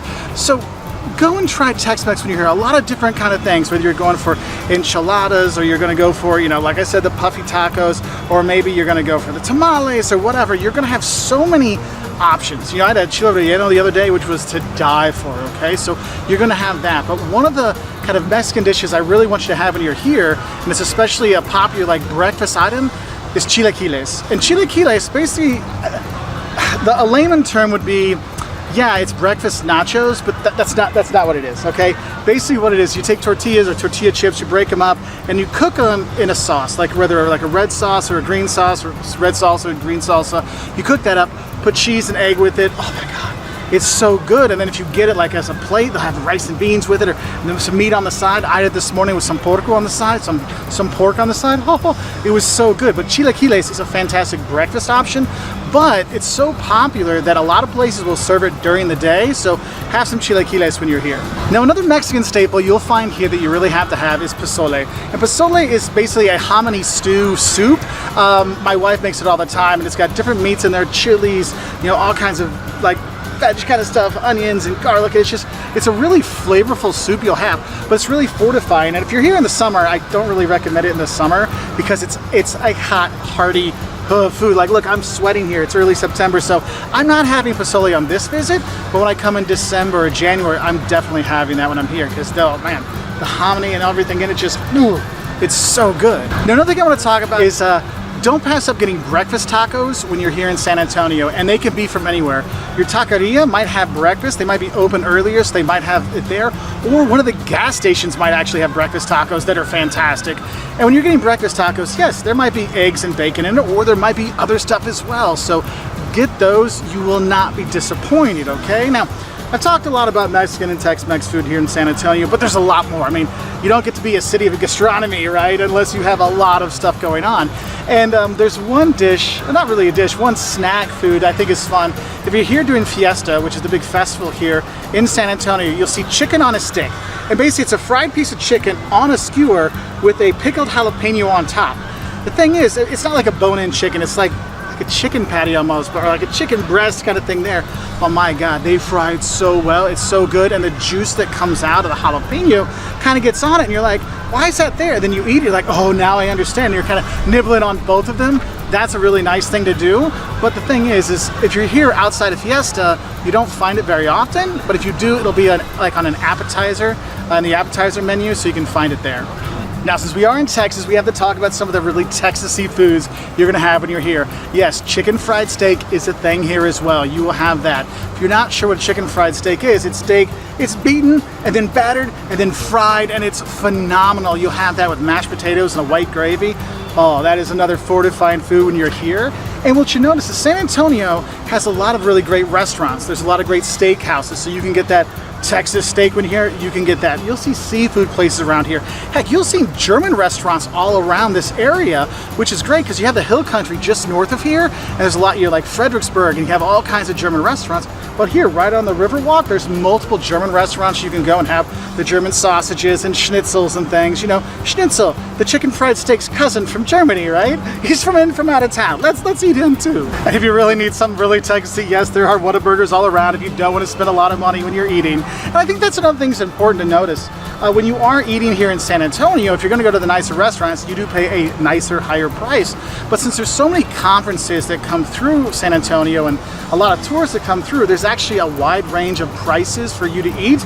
Also, there's a wide range of selection of types of food. So if you want the traditional touristy fare of Whataburger, Big Red, and Rainforest Cafe and Hard Rock Cafe, they have that as well. So if you get the Tex-Mex or Mexican food burnout, which some tourists do when they come here, you have plenty of options.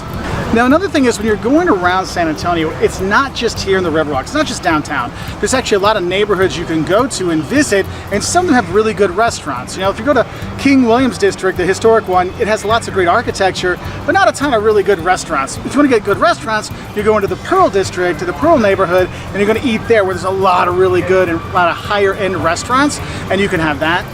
But one thing I'll say is if you're going around town and you see a padaria, a bakery, go into the bakery and get pan dulce, the sweet breads that are there. Oh my God, they are so good. And what's great is you can get them, and a lot of times they'll have them wrapped up. So if you're going home tomorrow or the next day, you can buy some, take it home and enjoy it with your family.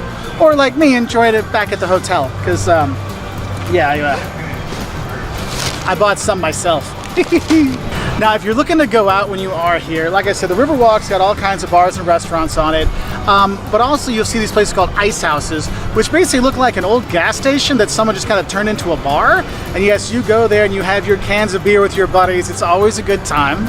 But I think the most important adult beverage here in San Antonio is the margarita, okay? Margaritas are everywhere, all over the place, and the locals love them, and so you have lots of different variety of margaritas as well. It's just not the one standard margarita. You can get a lot of different flavors, a lot of different strengths as well, let's say, and that can be a really fun time. I mean, be responsible, obviously, but it's really nice to have a variety of margaritas you can try and enjoy when you're here. And they go really well with those puffy tacos, chicken on a stick, pretty much anything you eat here, okay? And of course, you know, with the chips and queso, because, you know, that's how we roll here in Texas. Another thing to mention when we're talking about adult beverages is the hill country is only an hour or so north of here, and that's where a lot of Texas wineries are. So you actually do have Texas wine you can get when you're here, and you can actually do wine tours based out of San Antonio to go and try some of the wines, and so that could be a nice culinary treat as well. And that's just the thing, it's not just the wine tours you can go on, there's also a lot of culinary trails you can do. So you can do food tours when you're here, you can do food classes to figure out how to make some of the fantastic food when you're here in San Antonio, because you really start to see why it's UNESCO Creative City of Gastronomy with not just the food you eat, but you see the creative nature of that food and how you can learn it as well. And I know this year it's hard to find places to celebrate the Christmas and the Christmas spirit, but Fredericksburg, Texas is one of those places that does go out of their way to bring Christmas for 55 days, from the 12th of November through the 6th of December. They have their lights up, they have things going, and it is a great place to go to just to get a little bit of a Christmas spirit when you're here. So if you walk around with your Christmas hat, this is a place to be. And if you're going to be coming to Fredericksburg, there actually are quite a few things you can see when you are here. One thing I will let you know, though, this is the hub of hill country. So you have a lot of beautiful landscapes you can go see and drives you can take. A lot of really nice wineries around here. Yes, Texas has wineries. And here in the hill country by Fredericksburg, there's a bunch right around here you can do. You can do tours. You can go, you know, hire a driver and take you around and have a good time. Well worth doing. But if you want to come here, what Fredericksburg is really famous for is actually its German heritage. And there is a lot of German heritage when you're here, and you'll see it in the beer gardens, in the restaurants, in the housing, the architecture, the names of buildings and stuff. It is really a German place to be when you are here in Texas. And it is kind of cool to check out. So you actually do have that, so you have some history to see when you are here. And as a tourist, there are a couple museums you can go and see when you are here. The Pioneer Museum, so you can see the pioneers, how they lived. They have, they have old schoolrooms. They have rooms so you can see how people lived and how people worked during the pioneer times here in Texas, which is actually kind of cool to give you some of that history of Texas when you're here. Also, what's odd is the Museum of the Pacific War for the U.S. is here. You have all kinds of stuff you can see, which is actually really cool to check out. And there's some other smaller things you can see. There's a fort here you can check out. The library is cool. There's all kinds of great buildings around. The best thing to do is actually just walking down Main Street, the historic part, because you have all these historic buildings, but it has all the German shops, the Christmas shops, all the kind of stuff just to kind of have a fun time and go through and enjoy. And yes, you will, when you hit up those beer gardens, you have some good German food when you are here and good beer when you're here. So it makes a good stop. And when I've been here, I've actually seen a lot of people here for bachelorette parties. We're here on a Friday, so lots of bachelorette parties hitting the wineries and having a good time when they are here. So just a little video to show you a few things to see when you do come here to Fredericksburg, because honestly, if you're in San Antonio, about an hour and a half drive from there, very easy to do, well worth a visit. I've loved our time here. And today what we have for you are 5 tips for visiting San Antonio. And my first tip for you is visit the San Antonio missions when you are here. It is the most important sites or set of sites to see in San Antonio, the UNESCO World Heritage Sites. And you have, the churches that are there, these are working churches when you go there. So make sure you donate to help them out. But there's all these missions along the way. The Espada you can see, San Jose, San Juan, things like that. There's a bunch of them out there to take in. And so it really is a beautiful, beautiful architecture experience. But also you see how some of the people were living during the time when they were built, so you can see where the homes are built into the walls and things like that, and it is a really cool thing to check out. Now my second tip for you has to do about the Alamo. I mean, we have to remember the Alamo when we're in San Antonio, but what you should know is the Alamo is not as big as it once was, okay? So you have the main building that you see in all the pictures, and what's cool is there's actually the history shop in the back kind of that you can go see that actually has some really, really good artifacts from there. And what's cool is they're now starting to plan to build a brand new museum and redo it all, but it is still cool to see. Even if they haven't redone it yet, it is well worth checking out. So the third thing you got to do when you are here is, of course, head to the river walk. And the thing is, it's really cool about San Antonio. The river, the San Antonio River, that's where the missions are on, goes to the center of town. And you have the north end, the center end, and the south end. And what's cool is each section has a kind of own vibe to go see. So River North, or the Pearl, that's where the museums are you want to go see, the nice bars, the nice shops, the nice restaurants, that's on the north side. And then you have the center part, which is kind of the tourist area. So you have the market square that's there, the San Fernando Church you can go to, which is cool because Tuesdays, Fridays, I think Saturdays and Sundays in the evening, they actually have a light show on the side of the church, which is really cool. And then you have the south part of San Antonio River, or Southtown, or Lone Star, or there's tons of different names for it. Just know the King William Street, the King William area, there's a lot of really cool architecture to check out when you are there. So you do have that. And what's cool about the south part is that's also the heart of the art district. So you can go to the Blue Star Art Complex. There's some bars there, but if you go north from there, and not just the north, but you go to the south side as well to see other art galleries. So it's kind of a cool kind of center place if you're looking for a place to go and branch out from. Now my fourth tip for San Antonio is my favorite part of San Antonio, and that is having a puffy taco. Look, they take the tortilla, it's like reverse fried tortilla, and then they put the taco stuff in it, and you eat that. And there's a lot of places you can get it, but Henry's is my friend's favorite one. She's taken me to a lot. We've always enjoyed it, but you can get it at lots of places. You're gonna have great Tex-Mex when you're here, don't worry. Oh, the Riverwalk Tex-Mex, there's so many tourists that come here that's not as good as it used to be, so you can get good Tex-Mex pretty much anywhere in the city. Don't think the Riverwalk is the end-all be-all of Tex-Mex or puffy tacos and stuff like that, but you'll be fine there. But go out and explore and have the puffy tacos.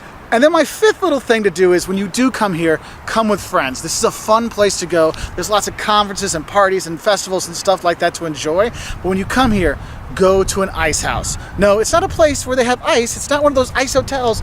It's just an outdoor bar, basically. And you go there, you sit there with your buddies, you're drinking some cans of beers, just shooting the breeze, having a good time, and talking about how great San Antonio is. So those are my 5 tips for San Antonio. I guess an extra one is, if you're coming here, park your car at the hotel and just Uber around town, because parking is a pain throughout the city and the driving and stuff. And actually things are pretty close, so the Uber rides aren't really that expensive, so you'll be fine with that. And the first thing you need to eat when you come here is barbecue. And I know when you're thinking of the South, you think, oh, it's pork barbecue and pulled pork. Oh, no, no, no, no, no, no. The barbecue here in Texas is beef, and you're gonna have brisket and beef ribs, and that's what you're gonna start off with, and you're gonna love it. And yes, you may have to wait in line for it, but it's worth it. Now, the second thing you have to have when you come to Texas is the Tex-Mex. You know, the Mexican food you really love to eat, man, it is awesome here in Texas. The Tex-Mex style is fantastic. The things you really have to have when you are here, one is the queso. Yes, you may think it's just cheese dip and chip, but oh, it's so much more than that. You want to have that. The tacos in so many different ways, whether it's a breakfast taco or you go into a food truck and get a taco there. Tacos are amazing. My personal favorite here in San Antonio, you got the puffy tacos. Oh my God, it's like a fried shell. They put that taco stuff in there. Oh, it's amazing. Enchiladas, there's so much great Tex-Mex here that you have to have that when you're here. Now, the third thing you have to have when you come to Texas is the national dish, and that is chili. Now, traditionally, Texas chili doesn't have beans in it, but you'll probably get beans in your chili when you are here. But my personal favorite way to get chili when I am here is if you have a Frito pie, which is like Frito chips. They're corn chips, crispier, and they dump the chili on top and then the cheese on top of that. Oh my God, it is phenomenal. Make sure you have some of that if you can. If you can't have the Frito pie, at least get the chili. All right, so we've moved from the Alamo. We're down here on the Riverwalk in San Antonio. And the fourth thing you need to eat when you do come to Texas is chicken fried steak. If you're looking for a dish that takes up a plate, this is the one you're going for. This is the everything's bigger in Texas meal. It's chicken fried steak. And what it is, you know, it's not chicken. It's just fried like fried chicken, okay?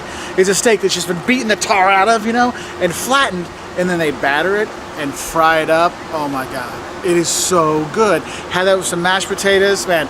And that's one of the really good things is this is one of those dishes that when you're driving around Texas and you hit those smaller towns or you hit someplace that have a lot of German heritage like Fredericksburg and stuff like that, you get these enormous chicken fried steaks that are just fantastic.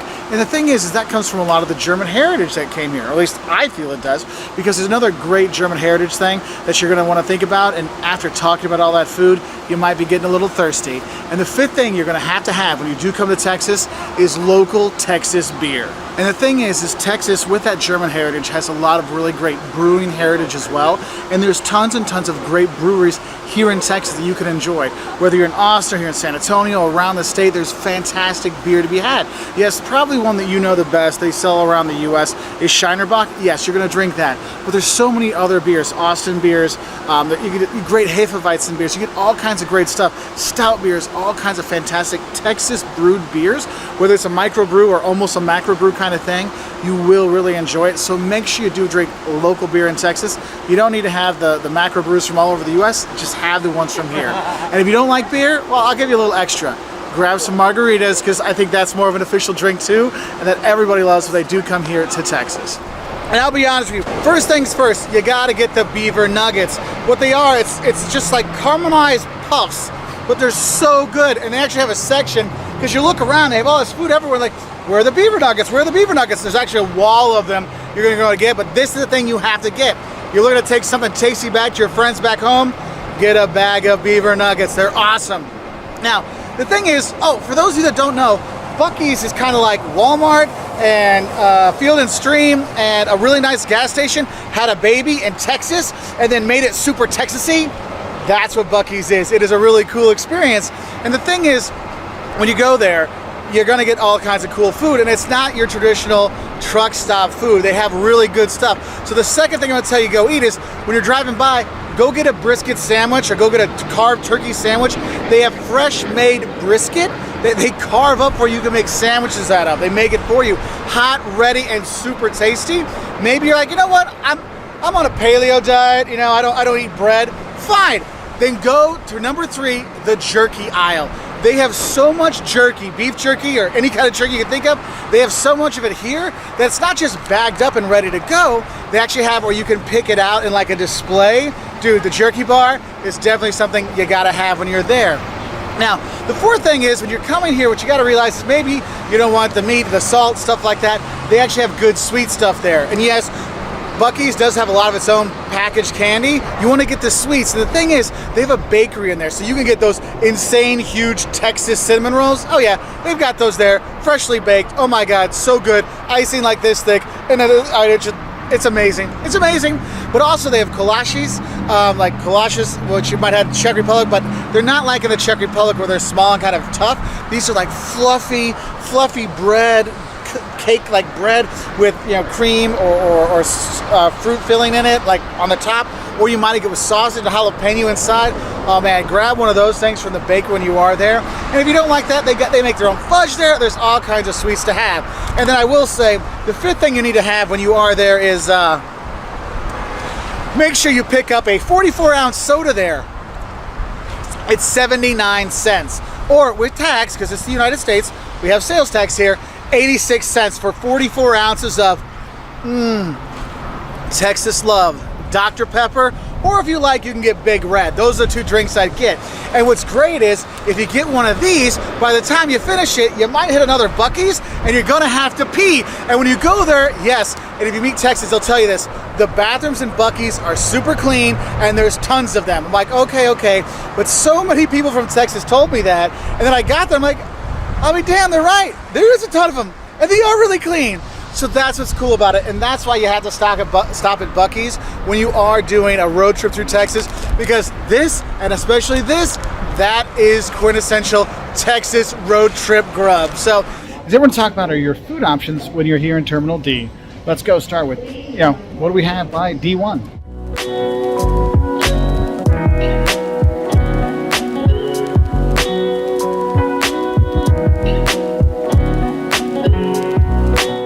So let's start in the D1 to D4 area, because that is this area here. There's a bunch of things. You got to walk a bit of a ways to get to it. They do have a few options for you. One, you've got Trinity Grove, which is a bar, but it also has food. It has sandwiches, pizzas. It has breakfast there as well. They have nice salads too, so you have that option there. If you want to sit at the bar, you'll be okay there.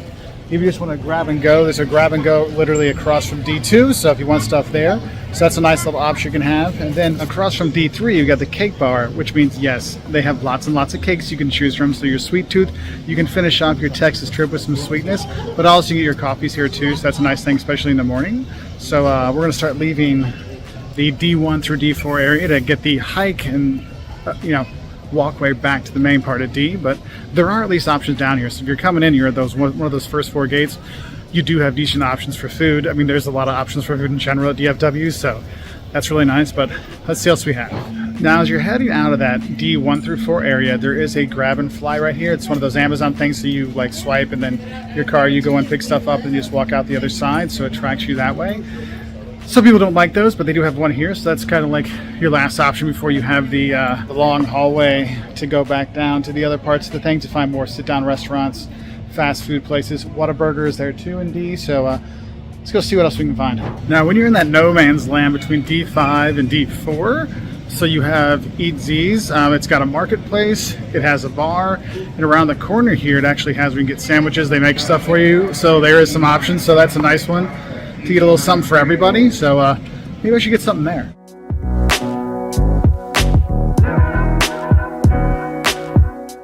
Now, across from D7, you do have some vending machines. If you want to get some candy and soda, they do have that there. So if you just want a quick grab and go, that can work as well. So across from D8, you've got the Wall Street Journal. So they actually have all the bigger bags of snacks. If you want a little bit more, if you're going to be sharing with your kids or your person sitting next to you on the plane, they have that.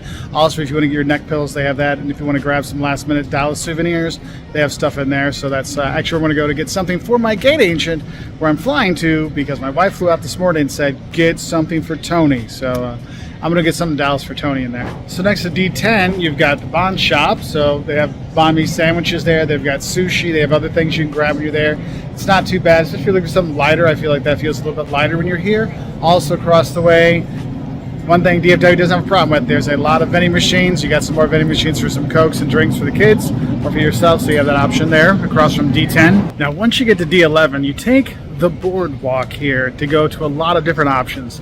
You've got Applebee's here, and they have, it's a limited menu. It's not a full Applebee's menu, but they got enough of the main stuff there, the burgers, the steaks and stuff. They have that here. If you're looking for something a bit healthier, maybe a smoothie or something, they've got Pink Berry right here, so you can grab a smoothie, which is, they actually do a pretty good job at that. But of course, if you're in airport and it's morning time, the most popular thing, and I will tell you, you will have a long line in the morning, is when you're going by here. There's a Starbucks. So you can grab your sandwiches there, your little sous vide eggs that I like, you have that. But I think one of the important things to notice if you're going to be coming here, you're going to be in Texas. One of their most important fast food joints is Whataburger. And yes, there is a Whataburger here in Terminal D, so you can grab that here on this boardwalk. It's kind of across from D17 if you're on the other side. But honestly, you should try and get the spicy ketchup, because Liam will tell you you have to get that, okay? Now, if you're going through, now there's more things out there, but I'm going to keep down the boardwalk here because this is where you come out. If you're going through security and D, this is where you're going to be coming in. Also, if you're coming through here, if you want some other options out here, there is Chick-fil-A, and yes, it is closed on Sundays. There's also a Subway you can go to. Then you have the fun bar chain, the Flying Saucer, so you get beers and bar snacks there, which is kind of nice. But you know, if you're in a hurry, you're like, wait, I just want convenience store options. I want something like, dun dun dun, a 7-Eleven. Yes, they have a 7-Eleven here. That is a full-size 7-Eleven store, so you can get a lot of really good stuff when you're in there. So you're looking to pack up, especially if you've got a long international flight and you know, I'm not sure what they're going to have. That's going to be a go-to for me, all right? And that is across from D21, okay? It's the end of the kind of walkway that's there. Don't be gate lights. You know, the people that kind of just hover around the boarding gate waiting for their group to get called, and they hold up everybody else. You don't want to be that when you're flying, because you may think, oh, it's going to get me on the plane sooner. What ends up happening is you make it longer for people to board the plane because you're blocking the people that need to get on first from getting on, and therefore it holds us all up. So just wait until your boarding group is called. Yes, I know you want to make sure you get that spot so you have some bin space above to put your luggage, but honestly, being the gate lights, that's one of the things that really annoys the gate agents the most. And if you're thinking, I'll sneak in early because I'm boarding at group 6, so I'm not even going anywhere near there. But if you're trying to sneak in early, they'll be like, oh no, you're boarding group 6, this is boarding group 2. You have to get out of line and go back, because they don't like go, oh, you didn't know? Well, come on board anyway. Doesn't work that way anymore. So don't be a gate lice.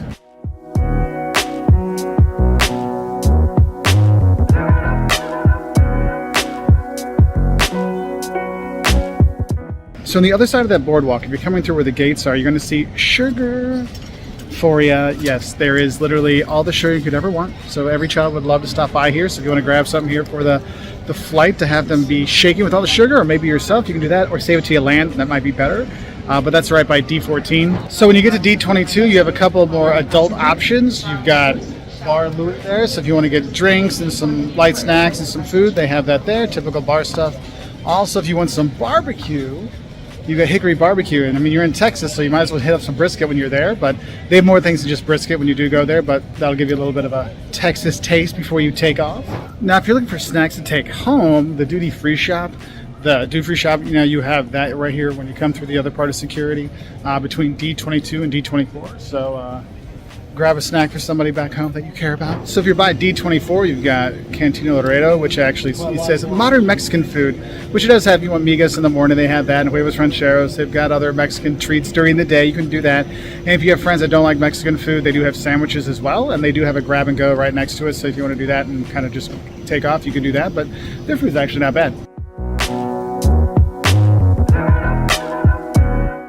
Now, when you get back down to D25, there's another little boardwalk. There's a bunch of restaurants, and you can either go that way around, or I'm going to go through because there's less people. You have Brood, which is right here, which is Texas cuisine, so you get some drinks, more, you know, pub grub kind of stuff. They do have breakfast. I know that's kind of important. And also, if you're going to be walking around, they do have a little espresso bar with has some of the pastries, so you can get a nice little Danish in here, so you can get some of those things if you're looking for your coffee. Not a lot of coffee places here, so the lines in the morning can be a bit annoying if you're trying to grab some coffee to go, or if you don't drink coffee, there is that issue there. If you're looking for some other tasty treats, you've got the Great American Bakery Cafe, so another place to grab some coffee, but also they have shirts, souvenirs, all kinds of treats. You can grab that when you're here down our way. And then there's another security comes in this way, because that's one thing. If you get DFW, there's a lot of different security checkpoints you can come in for. That's why it's really important to check what gate you are, because literally there's like 3 security gates based just in D, so depending on what gate you are, it'd be the better one for you to go to. Okay, so there's another food court over there. I'm going to go check that one out later, but I want to walk down this way to show all these first, because when you're coming down, you also have another duty-free store you want to grab stuff for. But also there's a McDonald's up here, and there's also Buffalo Wild Wings. And what's cool is like that flying saucer that was back in D, they were also seating on the second floor, because this gets to be a very busy terminal. Buffalo Wild Wings, they're up there on the second floor as well, so there's seating. And you got McDonald's here on the end, but also you have the Italian kitchen. So if you want to try something else, Wolfgang Pust Italian kitchen, so you can get some some pastas and pizzas and things, so you have that option too. So there's a ton of options. Like Terminal D, if you're going to be here in DFW, you're going to eat well when you're here. Like, and there's stuff for everybody. Like, this is probably the best airport for stuff for like McDonald's for anybody who wants to go. You need a travel shop, boom. Univision's travel shop's got all the snacks you want, more souvenirs. But honestly, D, if you can't find something to eat in any of the other terminals, come to D when you're here. I mean, I had one of our fans came up and said, hey, I'm like, yes, this is the eating terminal when you are here in Dallas-Fort Worth. But there's more food options here in D that I got to go show you. So let's walk on that other side of the boardwalk. Here across from D33, you got Tex-Mex with tacos and everything, and, you know, Tex-Mex food, so you have that. A very Texas food to get when you are here, to be honest. Now, to make sure you have a few more coffee options, there is another Starbucks here as well, you know, right when you come out through one of the other security points. Also, there's a salad, sandwich, and soups artisan market, which is just, you know, they make the sandwiches for you, which is nice. It's a little bit fresher, but they do have things that, you know, you can grab and go when you are here. So that's the artisan market that's there. See them working hard. And then if you just want some, you know, food and wine bar, you have Crew just across from D27 and D25, so you can go there and grab something as well. I'm telling you, they got so much here. You didn't like the barbecue at the other place? You got Diggie's Barbecue Pit as well, so you want to grab some more barbecue, you have that option as well. This was more of a fast food kind of setup, but still decent. Okay, so if you're in the airport, one thing I'm going to tell you is don't just stop in the middle of the walkway. You've got the little, you know, carts going by. You got people moving all the time. I mean, would you stop in the middle of a moving highway? Of course not. You're going to get run over. The same thing will happen if you just stop in the middle of the hallway. So do be aware of that, because a lot of people get confused. Where am I supposed to go? What am I supposed to do? And they stop in the middle. Best thing, step over to the side, look at your board, step over to the side, make that phone call. Don't stop in the middle. Like, I'm here on a slow day in Dallas, so I'm just trying to keep ahead of the little cart there. But on busier days, you can get run over, all right? So don't just stop in the middle, because really, my wife gets really upset with that too. So for all of us, please, don't stop in the middle. Now, Liam will be very happy because I have found a D36 Auntie Anne's Pretzels. Yes, and it's a nice big store as well, so they kind of move through that quickly. So you want a quick grab and go, you know, cup of pretzels? Can't go wrong right there at D36. Now, if you're looking for some Texas treats or Texas souvenir foods or things to grab before you go, this is actually better than the place I showed you earlier. It's called The Range, Dallas-Fort Worth. I got the boys chocolates. I got Tony chocolates from here, actually. Well, actually, I got them pecans because pralines, pecans are very popular here in Texas. It's like a thing here, so I got that. But they also have hot sauces. You want to get ghost pepper or habanero hot sauce from Texas, you can grab them here as well. So I got one of those for Caleb. Liam, I got some more chocolate. What did he get? He got the chocolate toffee peanut thing. So everybody found a nice little snacky gift here, but a little bit pricier. So it's not made for snacks for the plane, but it's gifts for food stuff. But could be worth it. So I thought it was actually some more fun food things to give people. And it's right across from D37. Yeah, it's like right by the Auntie Anne's. It's just right here.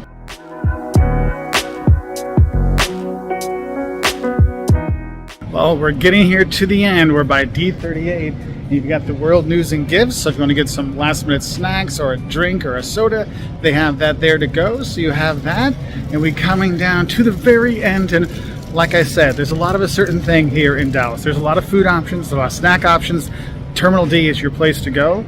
But to finish off here by D40, your last food options you're going to have is dun dun dun. Vending machines. You got Coke vending machines here, and then you got the Farmer's Friend vending machines here. So you do have multiple options. If you want to grab something a little bit healthier, theoretically, or an old-fashioned Coke and some snacks and stuff and some candy, you got that there. But so for those of you that stuck around to the end, here's a little bonus shot for you when you come to Texas. And yes, I am at the South Fork Ranch, you know, from the Dallas TV show. Yeah, we're here. And the special bonus shock I have for you, and what I found quite shocking myself, is Texas actually has its own Pledge of Allegiance. You know, like in the U.S., you know, yeah, I pledge allegiance to the flag of the United States of America. Well, guess what? Here in Texas, they have their own state Pledge of Allegiance. And when Texans move to other states, they're surprised when their kids don't learn the Pledge of Allegiance to Illinois or Iowa or California, because Texas, they have one. And in Texas, the Pledge of Allegiance goes, honor the Texas flag. I pledge allegiance to thee, Texas, one state, under God, one and indivisible.